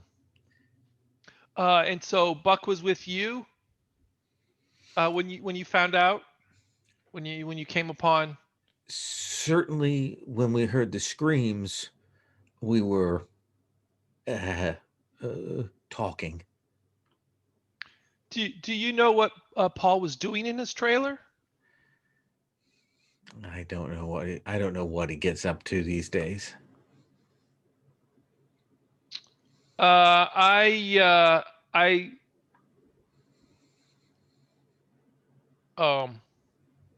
yeah, I'm just what I'm wondering is should we give her phone back? I don't know. What do you think, her Holly? husband's phone? Holly? I don't. That seems risky. That's handing evidence over to someone who might possibly be a killer. Oh Is yeah, there, that's true. Yeah, is there, that makes well, sense. is there a reason we might want to kind of throw her off her game a little bit to reveal that he was, uh, getting it going with other people, or Well, yeah, that's what I was give thinking. it? Is how do we broach the subject of her knowing her husband's infidelities, or whatever. So in the last mystery, we touched on that with Sue Mellon, so you guys know about that. Yeah. Yeah. And could just, yeah. Oh, we'll just say what we heard, right? Yeah. Gotcha. Well, Sure. so I think you're kind of playing a little bit hardball here with her. This feels like presence. Try to get some info out of her. Do you want to swing that, Holly? I've got a presence of 1. Yeah, I'll go ahead and take a crack at it if you'd Okay. like. You're playing good old biddy, bad old biddy. Okay. 2d6 plus 1. 5. Womp womp. Would you like to mark a crown? Yeah, probably should. Just out of curiosity, in this game, once you mark a crown, does it stay that way for the remainder of, for lack of a better word, the campaign? Forever. So marking a crown is kind of a big deal in an extended version of the game. Yes. Okay. So let me see here. I will go ahead and mark a crown.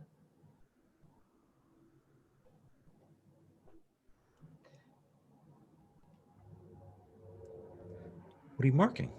Yeah, I'm kind of thinking out loud Sure. here. The void ones, what do they do? Does it just kind of add to atmosphere? Does it have anything?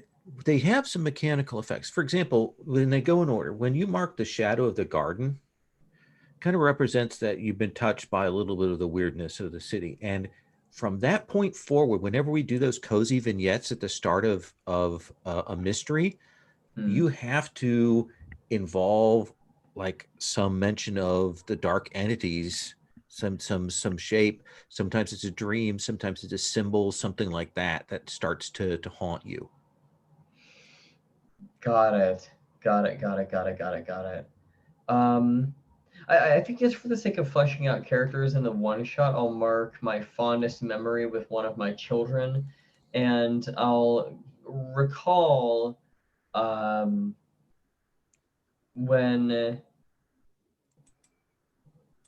I was on this big oil tycoon kind of ranch that we lived on with my late husband, out on kind of this sort of like almost recreational building. There was this whole section of the ranch that was just kind of like, pool tables and a swimming pool and so forth. And there is a memory of playing shuffleboard with the kids. They had no idea how to do it. They were just kind of like shooting the pucks back and forth. But I distinctly remember that it was one of my fondest memories that I ever had with my children.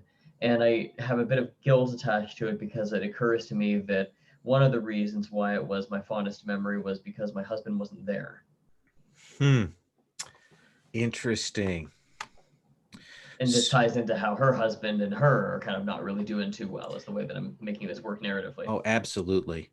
And I think that she does, because it's 7 and 9, so there's kind of a cost or so, or a complication. So I think she does get, like, she gets kind of angry, like she have a sense that maybe she's a little bit of a mean drunk.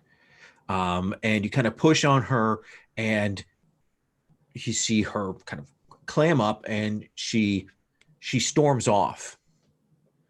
But you'll look and you'll see that she's left a bag there.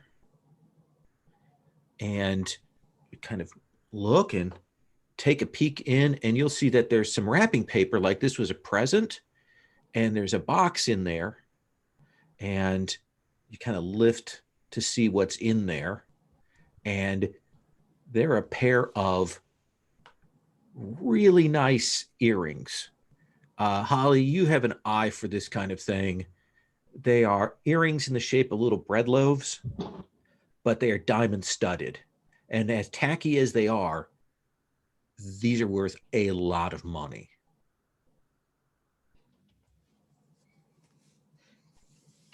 And they're in wrapping paper. Like, yes, like someone gave this to her, she had unwrapped it, and it's in this bag. Interesting. And I think the cost is that she comes storming back, sees the bag in front of you, and grabs it and heads back away upstairs. Okay. That makes sense. But that is the clue, these earrings. Red loaf shaped earrings? Red loaf shaped expensive diamond earrings. Oh, all right. Let's have Edna call a scene, and then we'll come back to the pair of you. Have Holly call a scene. Edna, do you want to do this by yourself? Do you want to take Mavis? What do you want to do? Well, Mavis is going to be there with me, but what I think is happening is we're leaving the bed and breakfast, and as we're walking out front, we pass by this little side alley, and the trash cans are over there. And I say, "Hey, Mavis, I'm going to look in here, see if there's anything useful to find in the trash can." Edna's kind of a picker mentality is kicking in a little bit, and she wants to do a little snooping in the trash. Yeah, I mean, these are bins that are beside the bed and breakfast there that you can kind of see that. And she sees that there's only two back there, so it's not a whole lot, but yeah. That's simple meddling. That's straight to the point with reason. Now, you can, if you want, by the way, if you have a cozy item that you think would appropriately fit with this, you can always mark it and give yourself advantage on the roll, but you don't have to. I don't know. No, I don't think so. Not right now. So let's have you make a reason roll. Sure. And I got a 5. Got a 5. Now, do you want to mark a crown, or do you want to take the fail? I'm going to take the fail. So you are back there. Mavis, you're down kind of on the street, keeping an eye out, right? So that in case somebody comes. Yeah. Mm-hmm. And Edna, you've kind of lifted this up and you start going through this. And that is when you feel the club, bar, something come down on the back of your head. Ooh. And there's a oof, and we can see the figure push you into the garbage can, drop the lid, and hit the lock. And please take bruised as a condition. Gotcha. So And I'm locked in the dumpster right now? Yeah, you're kind of unconscious for a second. Mavis, Edna's been back there a while. Well, Edna, we need to leave soon. Did you find anything? Edna. And I kind of totter back there, and I'm like, oh my goodness.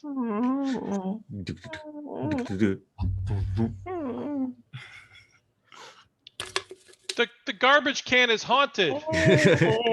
Yeah, Mavis, there's noise coming from this garbage can in this darkened alley. You don't see Edna anywhere. And I'm like, Edna, is that you? Mavis? And you said it's locked? It's one of those things where it just kind of hooks down, so it's not easy. It's easy so raccoons can't get into it, but it's really difficult to get it open from the outside. From the inside. From the outside, it's pretty easy. Just the bar that kind of clumps in. Yeah. Yeah. So I'll flip that up and then, step back and kind of lift it up. That is also where some of the food garbage is in. Yeah. Like, Edna, honey, you shouldn't be climbing around in there. I don't know. I was opening a bag of what looked to be clothes, and then there was a bright flash, and something hit me in the head. Then the doors closed. Then I thought the Care Bears were here, and what happened? I think Mavis turns and looks down the alleyway, with this narrowed eyes, and is like, well, let's get you out of there and get you home. Oh, I might have a concussion. We'll get you checked out, honey. Okay. You come on up here. I'll help you out.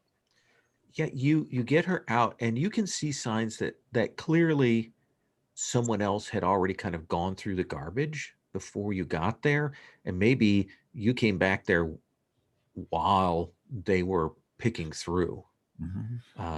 Edna, and Mavis, you can get Edna up and moving, and yeah, you can definitely see she's got a bump on the back of her head. You're lucky that they didn't hit you harder, because that would have, maybe this will just knock some sense into you. But any harder, and it would have, like, it might have killed you, woman. I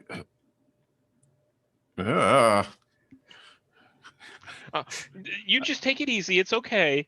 I need to sit down for a minute. You sit down right here, and I'm gonna pull out my old phone, and it's one of those candy bar type phones, Uh-huh. and I'm gonna start punching numbers on it to call a Ooh. doctor. You can call Dr. Jones. She's the town doctor. Yeah. I like Dr. Jones. Hi, Mavis. Yeah. Accident? I think someone hit Edna. She's talking all weird, and she's got a big bump on the back of her head. Can you send someone down here to look at her? She says, well, let me, you asked she asked where you're at. She says, that's just a couple blocks away. I'll walk on down to where you're at. Thank you so much. I don't think she's okay walking on her own, so I really appreciate it. Thank you so much, Dr. Jones. And we're going to cut from that. Holly, you were with Birdie. Do you want to call another scene long, or you want to do something separate? What do you want to do? I'm trying to see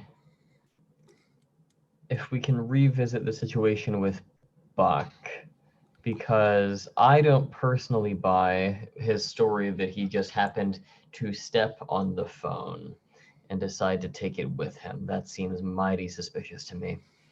So I wonder if we might do a little bit of espionage or reconnaissance to get through Buck's belongings, or talk to people who would know about him. Between the two, I'm feeling a little bit more breaking and entering and larceny, but I don't know. If Birdie, do you have any thoughts about that, or any things that you think might be good kind of threads to follow up on? Yeah, I think Buck is a good one to check in on. Yeah, I think he's the next suspect to. We could. Do we want to maybe try to spy on him? Breaking and entering sounds extreme. I mean, Delacourt never, only does that in very rare occasions. Right. But your call, Holly. You're the smart one. We haven't done, this is a cozy mystery, and I don't think that we've done some good old-fashioned eavesdropping yet. So maybe we should do some spy work here. Just see if we can track him down and see where he goes, especially at night, when it's a nice romantic full moon and he doesn't have anywhere he needs to be and the work for the day is done. I would be curious to see who he likes to be with and what kinds of things he says to them.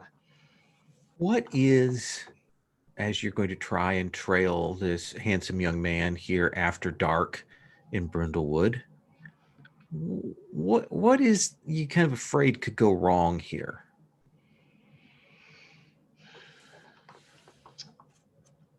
I think, the worst case scenario is that it's discovered that I'm the one carrying around Paul's phone. I think that's absolutely appropriate. So please roll the night move. What do you want to roll that with to you and Birdie to trail this young man?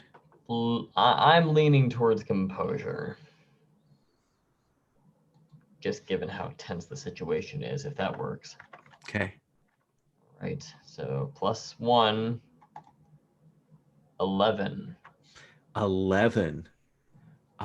So absolutely, you will follow him. He's a little bit separate from the rest of the crew. Clearly they're the Brits. He was hired, here in America. So there's clearly a little bit of distance there. You guess that maybe his liaisons with Donna Riviera are known, and that may be another reason why it kind of keeps apart. But he eats in a diner. He walks around. He makes a couple calls, but nobody clearly answers. He starts to head back to like the like technical workers trailers that are on site where they sleep. And you'll see him kind of make a turn off and kind of goes a circuitous route and then heads back. Since you were able to follow him, I think you can make the meddling move here. Okay, and this would be the part where I'm actually kind of collecting clues with the meddling. Yeah. You were able to get in position to follow because it's kind of a more dangerous thing. So is that how, I mean, just thinking through mechanics. Sure. Yeah. Day and night move, that's basically getting set up to meddle. Yeah. And then meddle is the move to get the clue. Yeah. Okay, got it. And usually I call it when I want to imply that there's a risk. We've already had one maven attacked, so there's clearly someone out there dangerous in the streets. That is true. Honestly, I think that this is just composure again. Sure. Okay. Well, is Birdie driving you around, or are you two on foot? Oh yeah, in the Crown Vic in Schnookums. So when you use it, you get an advantage on a die roll. Leave it unmarked. Do you want to take that advantage? That's technically me, but I guess I'm involved in this. You want to take advantage, Holly? Or you want to save that? I kind of do, but it is Birdie's advantage. So I'll leave it up to you if you'd rather save it or if you're willing to let me use it. Well, it says leave it unmarked, so I don't think it's consumed, right? Right. Okay. Yeah. So yeah. She's driving you around in old Schnookums. Okay. And advantage, how does that play out, I think? Standard 3d6, take the two highest plus your stat. 3d6, okay. So I will roll. I'm trying to think, is there a way to do that in Roll With Me here so that it has each? Oh, yeah, it does come up individually with results. Okay.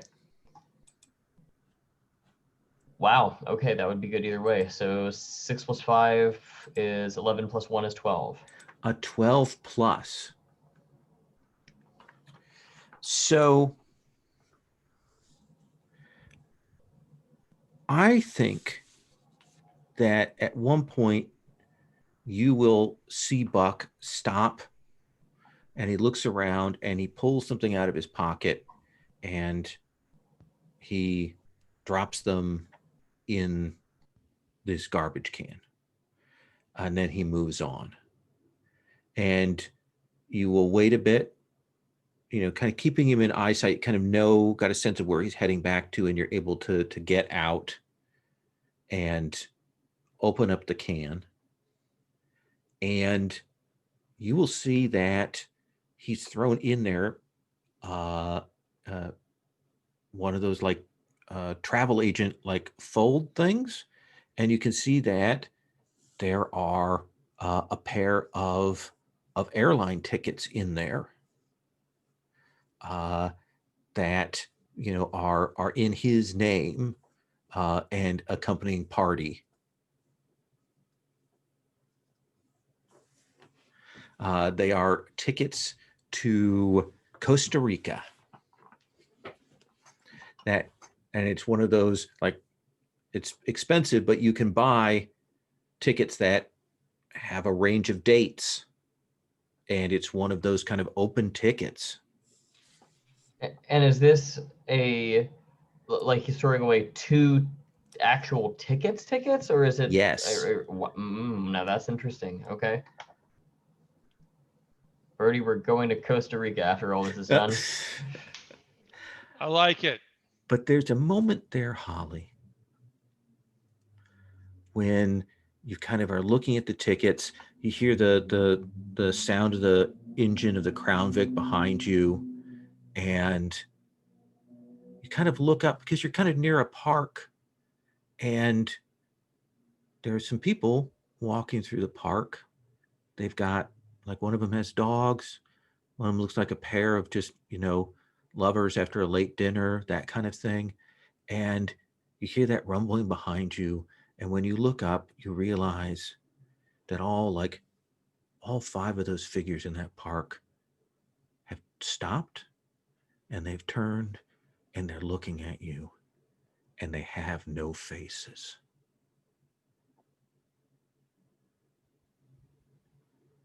And then you blink, and they start moving again. And it's back to normal. Creepy. I like it. And that is the void clue for you. Void clues are just mechanically those across sessions, I Yeah. want to say. Yeah. So what happens is over time, those void clues will build up. And there are certain levels on the conspiracy thing, depending on the number of void clues the group has accumulated, that will open up more weird revelations.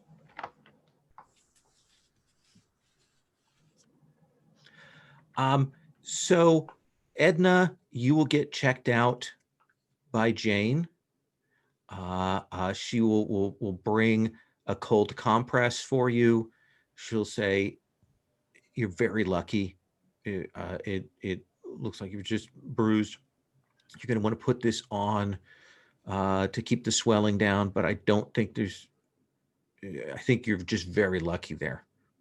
I've always been told I have a hard head. Well, I think the hood for your sweat jacket probably took a little bit of that. So, Okay. Well, thank you, Dr. Jones. I would like to cut forward to the next day, if that's okay. Essentially, you go your separate ways, communicate the attacks and the information, and we'll take up there at that 8 o'clock in the morning setup where you're getting makeup put on. Everyone is more subdued today. Donna Riviera definitely avoids you, Holly, and Birdie, clearly keeps well out of your way. Heath looks a little more irritated. He's trying to get things set up. Jane seems to be taking this very well. She's clearly stepping into the role of the sole judge there and ready to roll with it. So she seems happy about this whole thing. But it is biscuit day. And now suddenly you're on the spot. Makeup put behind the thing. There's stuff. Now you've got to figure out what you're going to do. Birdie, what kind of biscuit are you going to make? She makes something her grandma made her, which are cowboy cookies. Cowboy cookies. Interesting. Yeah, so these are a mix of oatmeal, raisin, and chocolate chip, and probably some walnuts or pecans in there. Oh yeah, full on rich. The thick cookies. They have a weight to them. Yeah. This is as American as you can get. Mavis, are those biscuits a triumph or rather disappointing?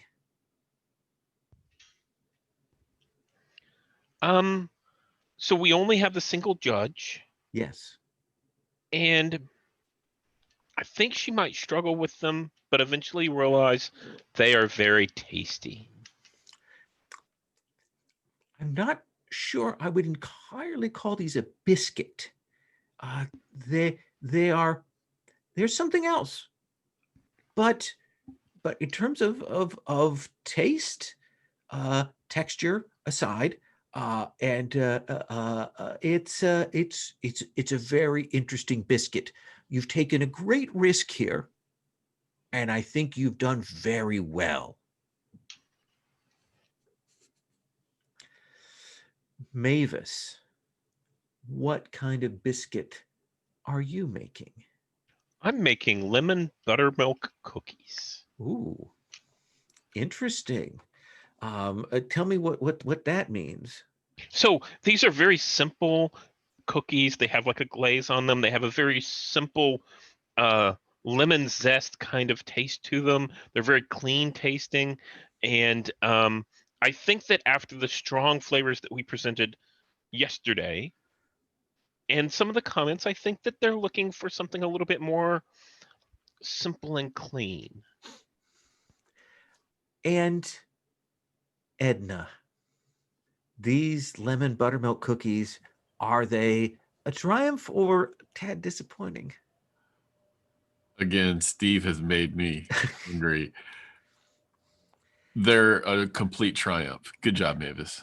And she'll taste them. She goes, is just a tad sweeter than I'm comfortable with, but this zest is a revelation. You've got the balance of the cookie and the buttermilk and the balanced acid. These are delight. These are delight. I would certainly give these out for Christmas. These are very excellent. Well done. Well done. Well done. Yes, ma'am. Thank you.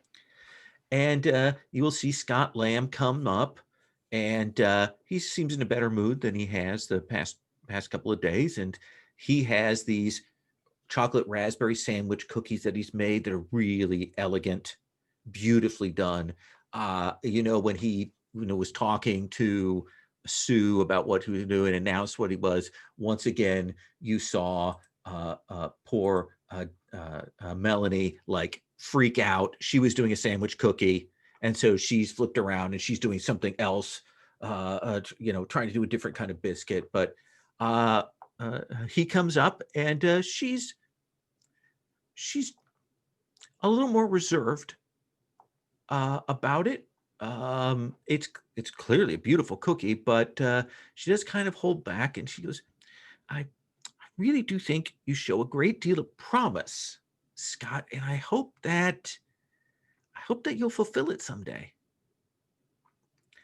And he's clearly taken aback by that and looks more chagrined when he goes back to his seat. Edna, what is your biscuit? Again, since Edna's not really much of a cook, she hadn't thought she would get this far in the contest, so she hadn't really prepared a cookie recipe. So she presents to the judge a plate of strawberry and rhubarb biscuits. Holly, are these strawberry rhubarb biscuits a triumph or a disappointment?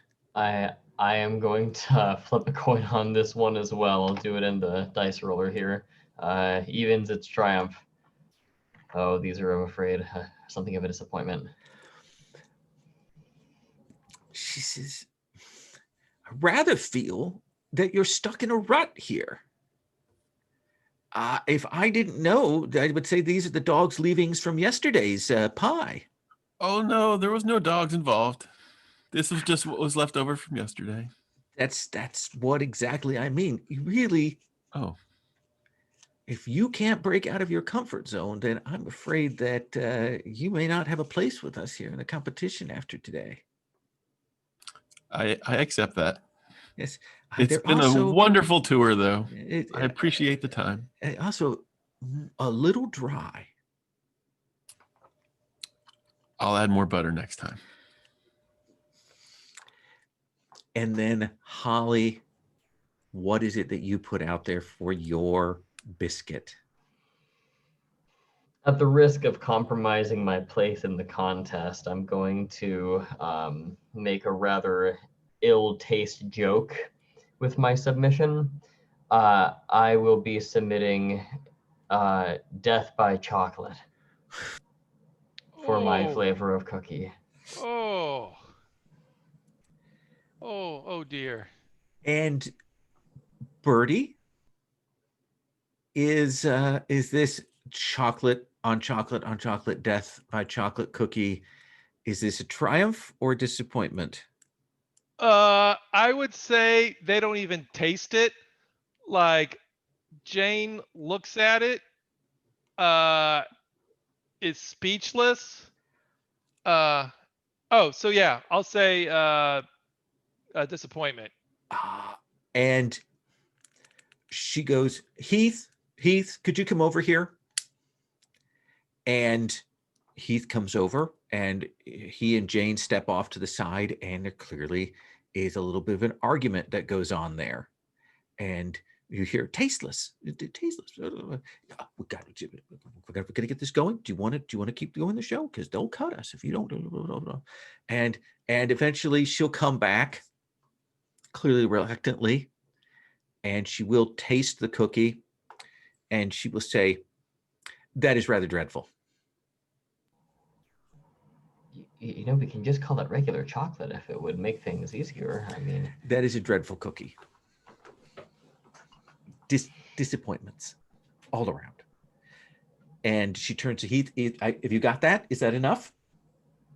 Good. And she walks off towards her trailer. And he says, "Okay, let's do setups. Craft service tables open.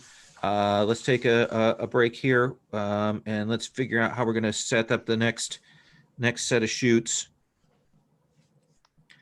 Hey, And- Holly, good job. Let's tail Jane and see what she does.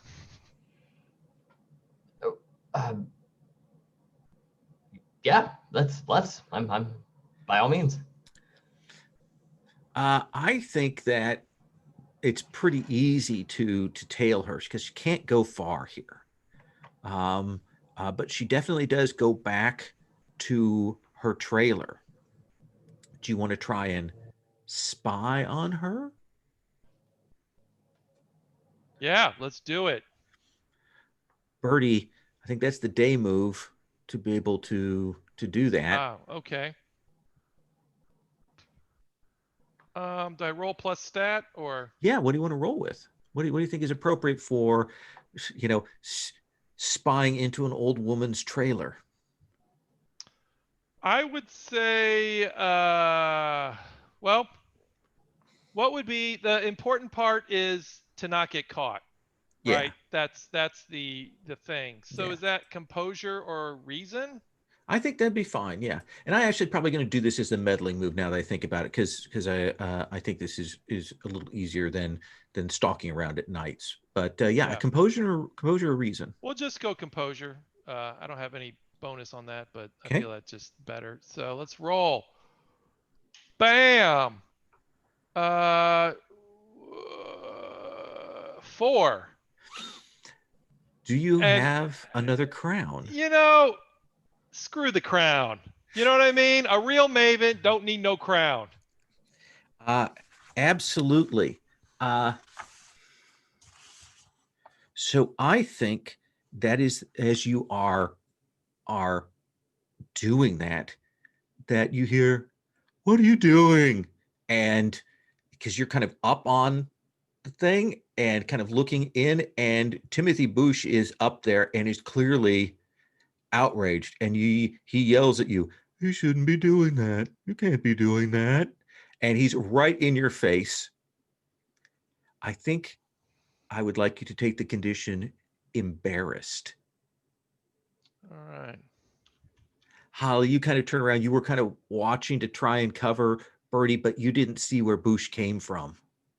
And he's like, you shouldn't be doing that. That is someone's private trailer. Yeah. I just was concerned about her. I mean, what Holly did. Oh, it was tasteless. But I to have Jane put through that. Oh, it's just. Oh, I hope she's okay. I really just meant to apologize to Jane. I don't mean to be snooping or anything. I just wanted to apologize. Well, I think you should probably head off that way. I look at Birdie and back at him. Yes, of yeah, course, sure. of course, Yeah. of course. Right, Yeah. right. He's not particularly scary despite his 6'something height, but he does say that in a way that tells you that he means business. Edna. Holly, where were you? You were supposed to be keeping lookout. I was covering the trailer. I don't know where Bush came from. Anyway. Edna, Mavis, what do you want to do during this downtime? Do you want to talk to someone? Do you want to check on something? Do you want to break in someplace? I kind of feel like, who haven't we talked to? Have we talked to Donna? I don't think that you have talked to The wife? Scott, Melanie. You haven't really talked to Jane or Timothy, Okay. or even Heath. Mavis, what do you think? So I think at this point, our best route might be to talk to Heath. Okay. Yeah. I can get into that. Do you want to go talk to him? I kind of feel like I want to like snoop again. Okay. So I think Mavis will try and talk you out of that and say, you were hurt last night and maybe it's dangerous to go alone, but then I think you should. Steven thinks you should. Mavis looks going to try and talk you out of it. But I'm with you. Then let's start with you, Edna. How do you want to snoop? Do you want to break into Paul's trailer? You want to go through the garbage? You want to do something else? Well, I think I want to go back into the room that had their equipment. Maybe I was already there. That's boring. I'm not sure. I think for so Scott is not a local, right? Scott is not a local. You'll realize that like they clearly like rented an apartment for him in town a couple of weeks beforehand to kind of say he's a Brindlewood Bay native. Okay. I also just want to use my moves here. my Sure. move. I kind of want to go sneak into his apartment under the guise of being like the telephone repair person. Oh, I think that is perfect. Yeah, I think absolutely you have a little bit of time. You make your way over. You found out where his apartment is. Tell me what this disguise looks like. So I go home and I know that I have the perfect overall coverall things that will fit. And I'm pretty sure I have a workman's hat of some sort, like a mesh hat. It takes me about an hour to find this because I looked in every closet and I finally found it. Just, a dark denim zip up, almost like onesie situation. I grab the closest thing that looks like a toolbox. It has a whole bunch of just random junk in it that will never fix anything, Mm-hmm. and a hat, and I just cram it onto my head, and I go to the apartment building. Let's have you make the meddling move. Your disguise passes muster. The landlord's like, yeah, you can go on up. Okay, we'll get the key or for that. Yeah. So he gives me the key. I just go into the apartment. Uh-huh. And I got a 6. Do you want to mark a crown now? Of course. I want to find a clue. So I'm going to mark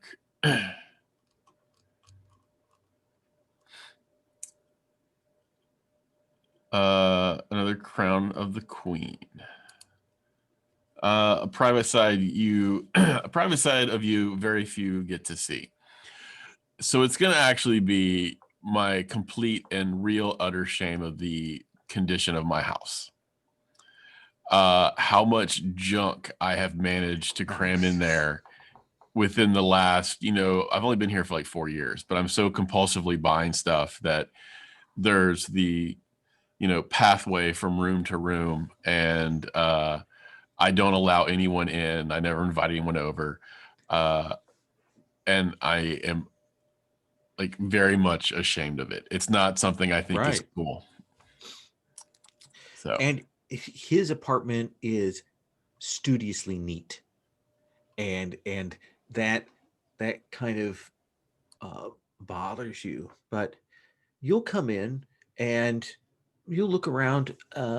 He's got some correspondence from the production company that indicates to you that like he must have been on the show previously, and you kind of think back and you're like, yeah, I think I remember him, like, and he got knocked out early, and he had, like, because he had a blow up with Paul, like he actually got into an altercation with Paul. They cut it on TV, but you could tell that it was bad, and they must have brought him back just to jazz up the ratings. But the thing that you will find, and the sort of the limitation to it is it's not a clue you can particularly keep or move, is in his garbage, there is a sheet cake, frosted, clearly well made, but it just says die, die, die in blood red frosting, elegantly done, like beautifully done. Everything is beautifully done about this sheet cake, but it is thick, violent blood red letters on the top of the sheet cake. And the sheet cake is the clue. Excellent. Let's come back to Holly, and then we'll go to Mavis. Holly had a little bit of an issue there, tried to help Birdie, didn't quite go so well. Right. Well, I suppose we could follow up with Jane and see if I can get her to let something slip anyway. Now, this sheet cake, you said that it was very well made? Yes, quite skillfully made.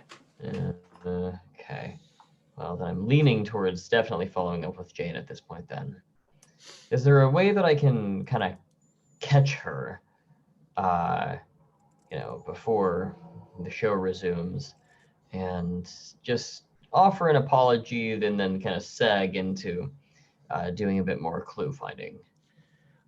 I think that's perfect. It will set you up so that presence will be your, or composure will be your stat there for meddling. What is it you say to get her to be willing to listen to you after her outrage there? Excuse me, Jane. If I may have a word in your ear for just a moment, I wanted to apologize for the rather poor taste in cookie or biscuit, I apologize, that I made earlier. Poor taste, both literally and figuratively speaking. I perhaps overreacted to that, Mrs. Matheson. I understand we all need to be professionals here, but as you can understand, I am a little on edge. I can certainly understand that. It sounds as if there is some suspicion within the crew and the cast of the show about the circumstances surrounding Paul's death. I assume that you are privy to this. I mean, word's going around after all. That is very true. That is very true.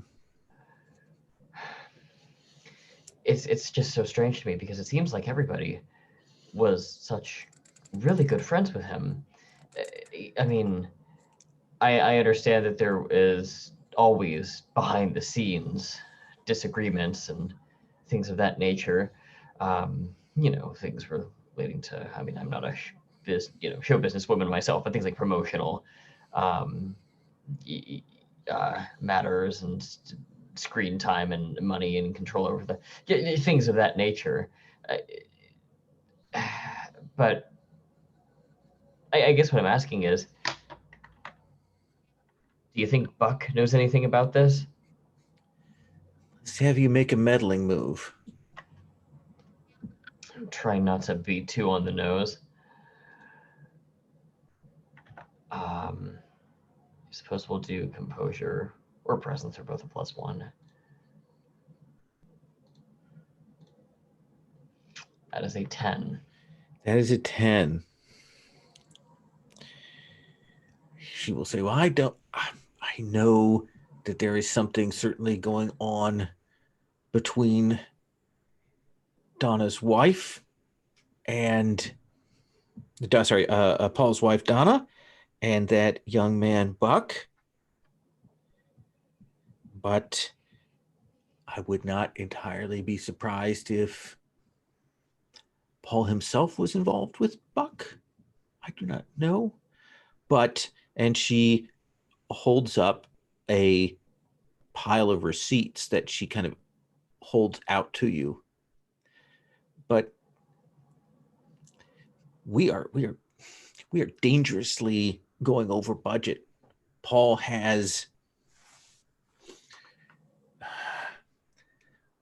been continuously submitting for extravagant expenses throughout this entire American tour. He's run and burned through the budget, and he thinks he can just get away with that. Certainly some of them are business expenses, but a great many of them I don't know how he would justify them, but he has the right to do that under his most recent contract. But he is going to bring this whole show. He was going to bring this whole show down around our ears. What do you mean, like travel expenses or something to that effect, perhaps? Travel, gifts, all kinds of expenses. Well, who's he buying all the gifts for, and where was he traveling to? And you see her kind of stop, and she kind of closes it up, and she goes, "Well, that is the question." But you've got a glance; you can see that clearly he was spending through just a ton of the show's money. And so that extravagant expenses is the clue there. Mavis, what are you doing? So I think I'd mentioned that I wanted to go talk to Mr. Hendrick. Okay. And Holly, if you don't mind, can I have the phone? Oh, Can I please have- take it away from me.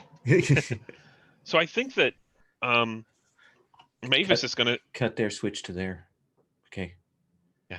Do a 5 count on that. Oh, Mr. Hendricks. Hold on, excuse 3. me. I need to talk to you for just a moment. What? I'm so sorry. I think you'd like to talk to me a little bit in more private. And I show him inside my bag. There's a phone. He's kind of steps out with you. Is that Paul's phone? Well, it seems that there was a mistake yesterday, and someone on your crew gave this to one of the contestants, and they shared it with me, and I'm going to talk to Sheriff Dalrymple about it, and make sure it gets over into the right hands. But I was just curious if you would tell me anything about this. And I pull up the little, through the Ziploc bag, I pull up the little image of the paramour. Of the love notes to him? Yeah. And I say, do you know anything about this? It's quite salacious. Let's have you make a meddling move. And does that sound like composure? I think you're trying to hold yourself. You're trying to act this up. That feels good. Okay. Let's roll that. Ooh, that is a 4. That is a 4. Crown? Yeah. Let's see. So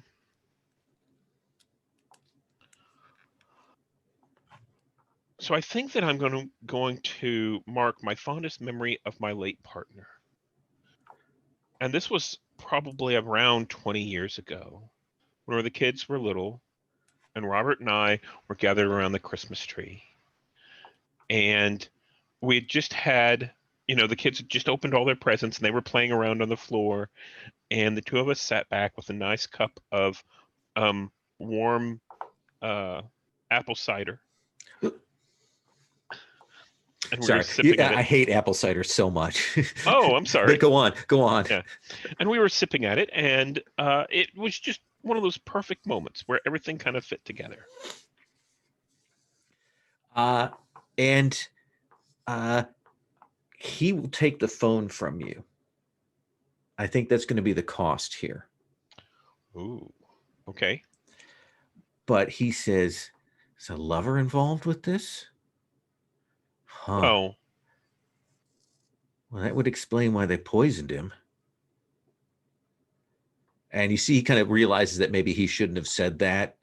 And then he kind of says, I don't know if they've said anything, but I heard that apparently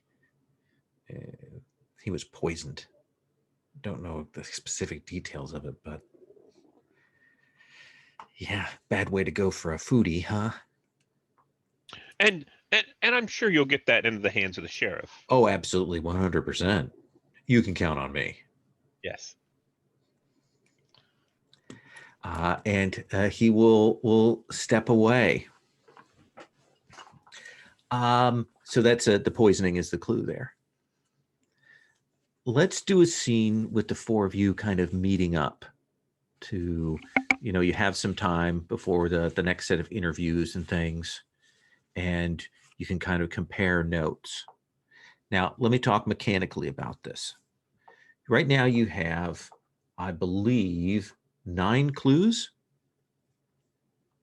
which means that subtracting the difficulty of 7, if you came up with a hypothesis that worked these things into it, you could potentially roll the theorize move with a +2.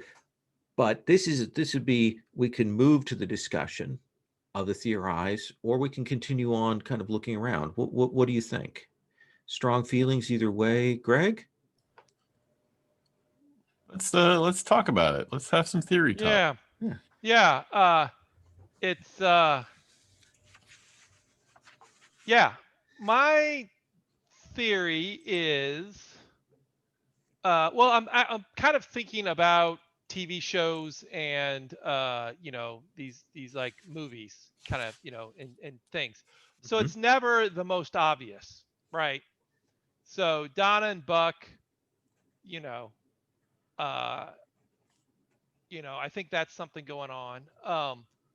I feel like Jane might have a strong motivation, and Jane might have even, like, this is all inductive thinking, maybe she bought the tickets for Buck and gave it to him, anonymously, but like, set it up, planted some clues to make Buck or Donna look guilty, knowing the open secret that they were fooling around. So that's one angle. Here's some other people's thoughts on that. I can see some interesting ways that could go. Edna, Mavis, Holly, do any of you have some thoughts? Holly?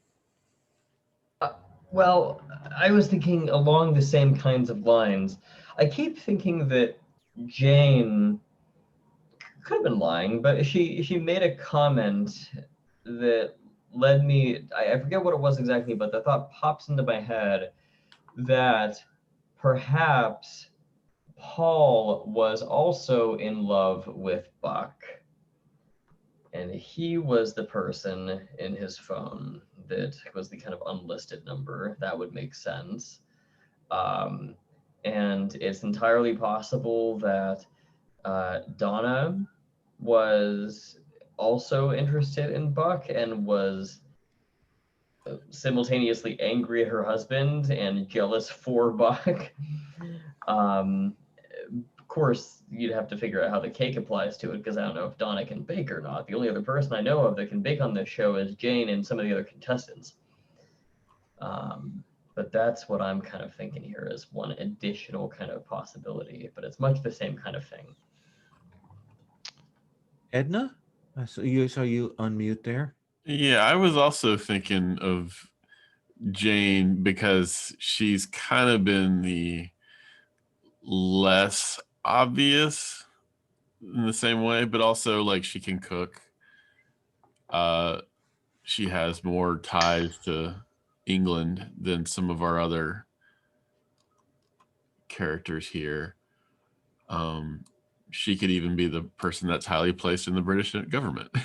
Or that strong yeah, that would be awesome. I was thinking the same thing. like She's maybe a secret agent. Yeah, something. I don't know. Mavis? All of that makes sense. I like all of that. The so Holly, didn't Buck give you the phone that had the message on it and show you that message? That is correct, yes. And it seems like if there was a relationship there, he would want to keep that quiet. That's true. I hadn't considered that. Maybe he's trying to put the blame on someone else, or has been told to put the blame on someone else. It could be that Jane's gotten to him.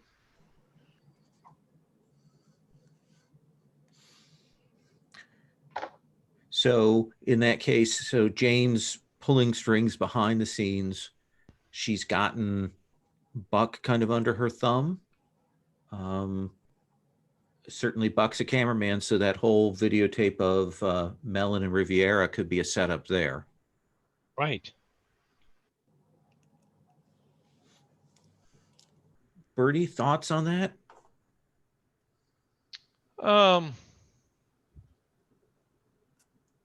You know, there is always you know, Scott, right?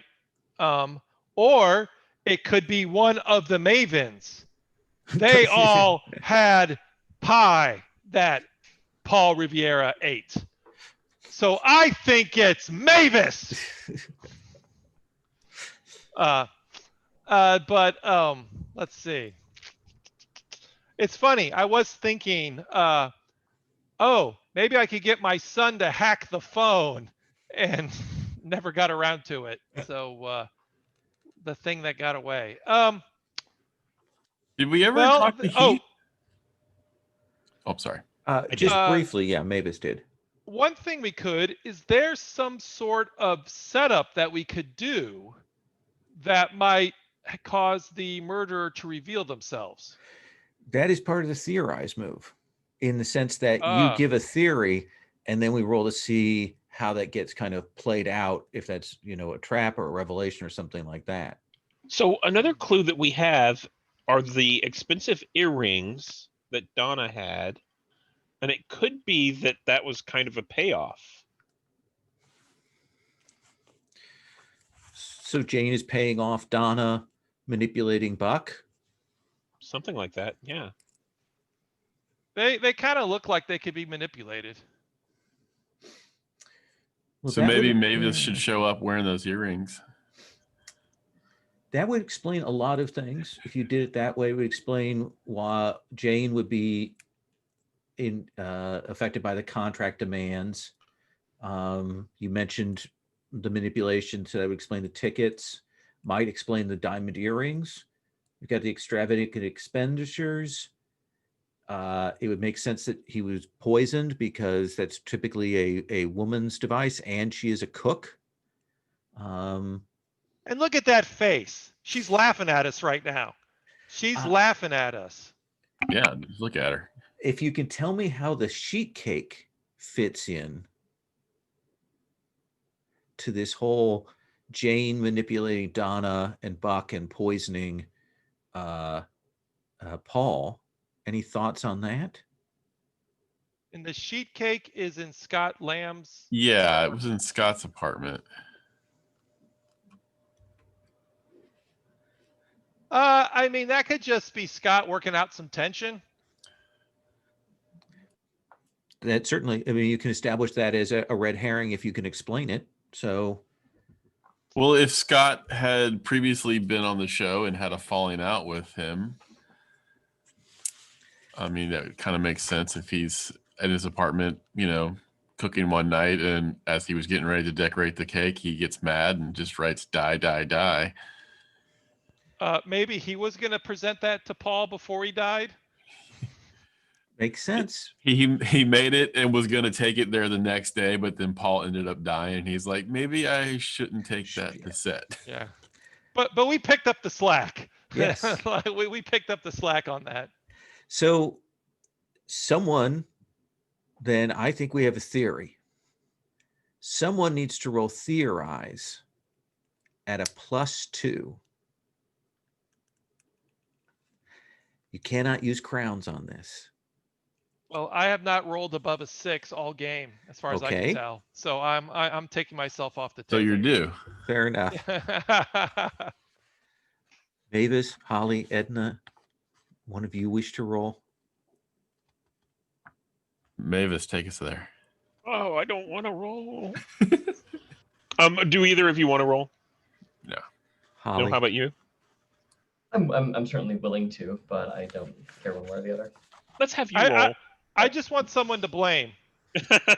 And if you don't mind, I like someone said the idea of having Mavis wear the earrings. I don't think we have them. She grabbed them, didn't she? Oh, that's right. She took Donna them grabbed back. them. Okay. Took it back. I was going to say that would be great because That would be- Holly has the Jonathan Hart move, so it would look stylish. Well, and certainly you could mock up a replica of some kind in the time that you have. We can Oh, very true. roll that into the story. But Holly, let's have you roll. 2d6 plus 2 is a 6. Womp womp. The solution is incorrect, and the keeper reacts. So you have what is the scene to try and bring this to a close, to get the revelation on this? Is it the earrings to try and draw out the true killer? Is it you accusing Jane in the middle of the contest? What do you think, Mavis? Is it that dramatic a scene? Yeah.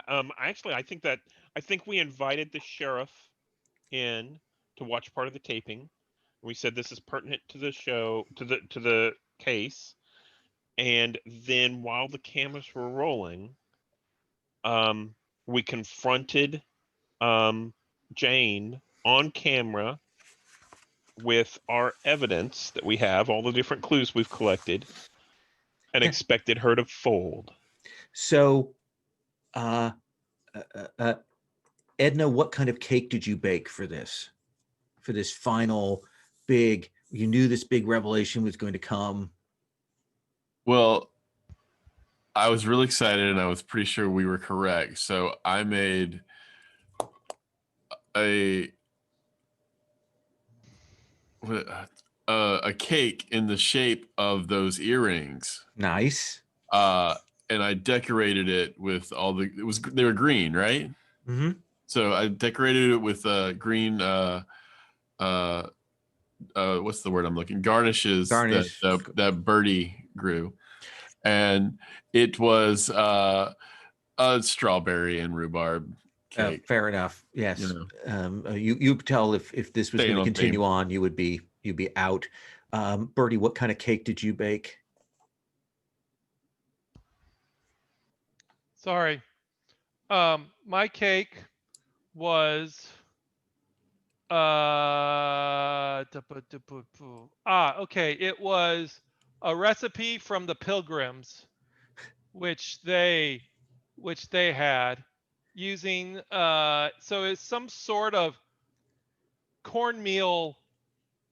It's really messed up. Like, she doesn't give a damn about this competition anymore, right? Like, she's just slowly going downhill. So it's like some sort of cornmeal and you know, I don't know, what else do you put in cornmeal? Actual weird. corn and stuff like that. You do kind of a big cornbread cake. You made cornbread. Yeah, it's cornbread. It's cornbread with all the rinds of all the squash that you had. So it's edible. It's very good. It keeps you alive during the winter. And it was, celebratory for the Pilgrims. Yeah, very much a Johnny cake kind of thick. Holly, what is it that you prepare for this cake showstopper? And, and we're implying that Jane is the murderer here, right? Yes, you're going to accuse Jane after these cakes are shown. Then, unable not to make some kind of statement through my choices in baking, I will produce a devil's food cake, which I will give her. Ooh. But that's an actual cake as opposed to the previous two, so she will That's a appreciate legitimate that. cake. Yeah. Yes. And Mavis, what is your cake? So I'm taking this very seriously, and I make a really nice carrot cake. Ooh.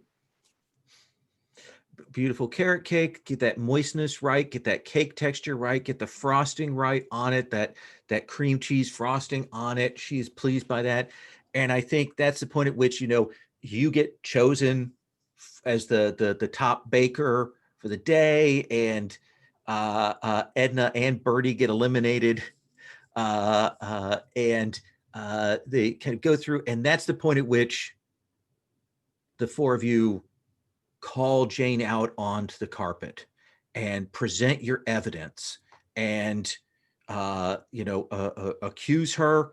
And I think that she gets wide-eyed and she's speechless, and you see Sheriff Dalrymple go over and slap the cuffs on her and take her away, put her in the back of the police car and take her away. And there's a bit where you're really pleased with it. Like you solved the crime, you got it done. And it's that moment when the four of you are talking and you look over and you see Timothy Bouche, and he takes off those glasses and you see him smile in that way that says to you, everything has come together exactly as he planned it. And then he puts them back on, and he again kind of stoops and plays the fool. He was the Kaiser Soche. Let's go to epilogues. Bertie, let's start with you. What's the epilogue? What do we see from you after this? Is there a point at which you realize the solution was wrong, or do you just continue on, or what do you think we see? I'm thinking that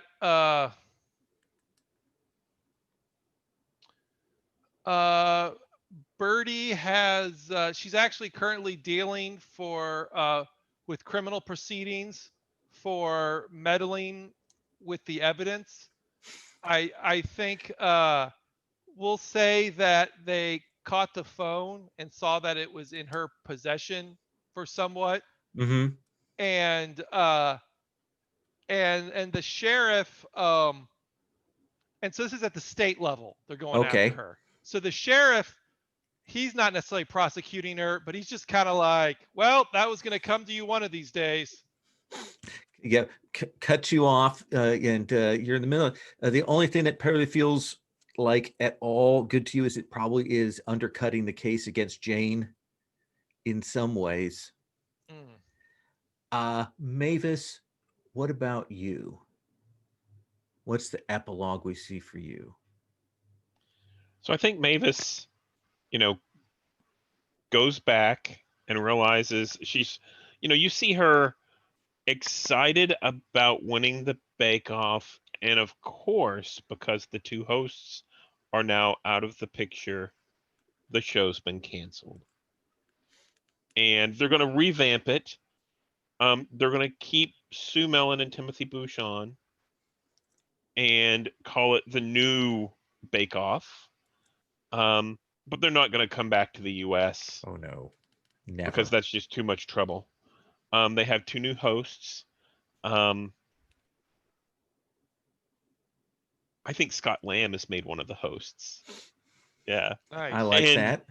And Mavis is, you see her watching this on the television, and then, after just the intro to the show, She just turns it off and sadly goes back to the kitchen and pulls out a couple of pots and pans and starts to cook. Nice. Edna, what about you? You like you put two and two together. It must have been Boosh who hit you because he and Melon were staying in that same house. He must have had something incriminating in that garbage can. Yeah. Edna actually doesn't even think about that. She got hit pretty hard, and she's so distraught that she had someone else arrested for their lack of due diligence and jumping to conclusions. And she's blaming her overall sense of how she's living her life right now on this. And so she's vowed to start cleaning up her house. So we see her walk in, doesn't know, she doesn't even have a place to sit down her things. So she starts, she breaks out a garbage bag and just starts throwing stuff in it. And that's where we see her. And Holly, let me ask you a question before I have you do your epilogue. And that is, does the case against Jane hold up? I guess that depends on how much of a downer of an ending we want to have here.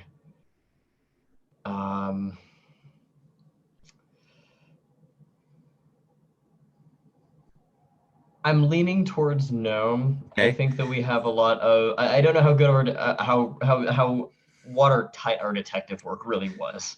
I think as much as Very anything, speculative. people believe that it's that she has money and she's able to get off because of that, and so she isn't convicted. My thinking is that it's perhaps a. Can't believe I'm drawing this comparison, but it's kind of a Carol Baskin kind of thing where she's never really convicted of it, but conspiracy theories abound and many people remain convinced that she did actually kill Paul, and it perhaps ruins her reputation and puts an end to the rest of her career, even though she's not rotting in prison forever. What is your epilogue then in that case? Well, for me, I'll actually throw it back to the more voidish cosmic part of the game, just to sort of set up an imaginary sequel or something of that effect. Holly is, after all of this confusion, taking a well-deserved vacation in Costa Rica. And she is sitting kind of beachside with her matchbook out, painting on the little bitty square this very beautiful coastal rendering of what's going on around her. The blue sky and the waves and the sea foam and so forth. And an attendant brings her a drink, and she takes it from him without paying him much heed, and then briefly looks up to thank him, and for a moment he appears to have no face. And then she blinks, and there it is again, and he's back. And she thinks that perhaps not all is well in Brindlewood Bay after all, as she goes back to painting. Nice. And that is our episode, our mystery there. If you don't mind, I'd like to do a quick stars wishes, if you don't mind. So let's do that same order. Greg, thoughts? Muted. Yeah, I like this a lot. Actually, I would say I really liked how the group came together. Yeah, this has been really cool. Mainly because I recently played in a game where it didn't come together. Do you know what I mean? So I always appreciate it, but now I appreciate it even more. Yeah, I thought it was great how things unraveled. And yeah, I liked it a lot. It was interesting. The it's yeah, it's interesting because this is just an aside, is that like, you know, when they play like Cartel or, you know, Passiones, you know, they're very clear. You know, one of the big things is, okay, well, make sure you deal with the subject matter correctly, Mm-hmm. you know? And so that's always in my mind. I'm like, oh, okay, playing old women, huh?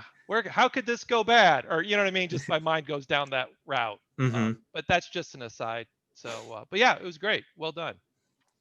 Yeah, it's been interesting. I've run a little bit of a longer campaign of it, and it does unfold in really interesting ways with the women's backstory and history as we get more crowns and things. Stephen, stars, So, wishes, yeah, but stars and wishes. yeah. Whatever you want to say. I think this is kind of a wish. I kind of want to eat all the food that we talked about. It was delicious because I was like Googling around. I was like, oh, that looks so good. So that's a wish.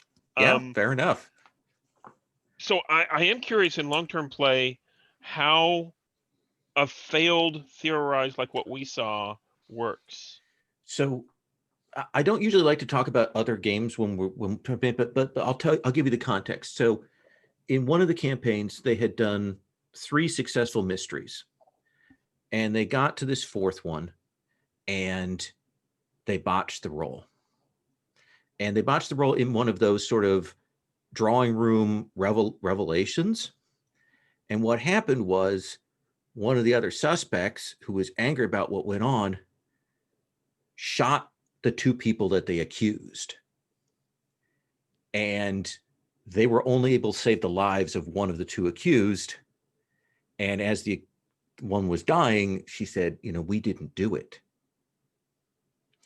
But then we pulled back, and they realized some signs and things that they had been set up as part of the conspiracy, because they gotten pieces about the sort of the sisters of Persephone in the background. The Void conspiracy? The Void conspiracy. Like enough had built up that we were able to tie it in that all of that had been done to try and cause them problems. And we were able to then kind of almost theorize and work out how that had happened. And it pulled back. And it meant that when we did that next, because that was like a season break, and then we started again, when we came back, that, you know, they had a different sort of energy about what they wanted to do. So it did work out. So that makes a lot of sense in that the individual episodes are, you know, a theorize with your clues.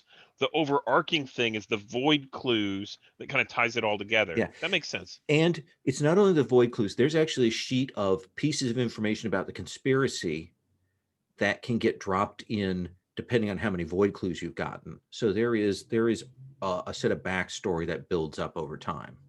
So the thing that intrigued me about this game, you know, as we played it, was it works really well as a mystery.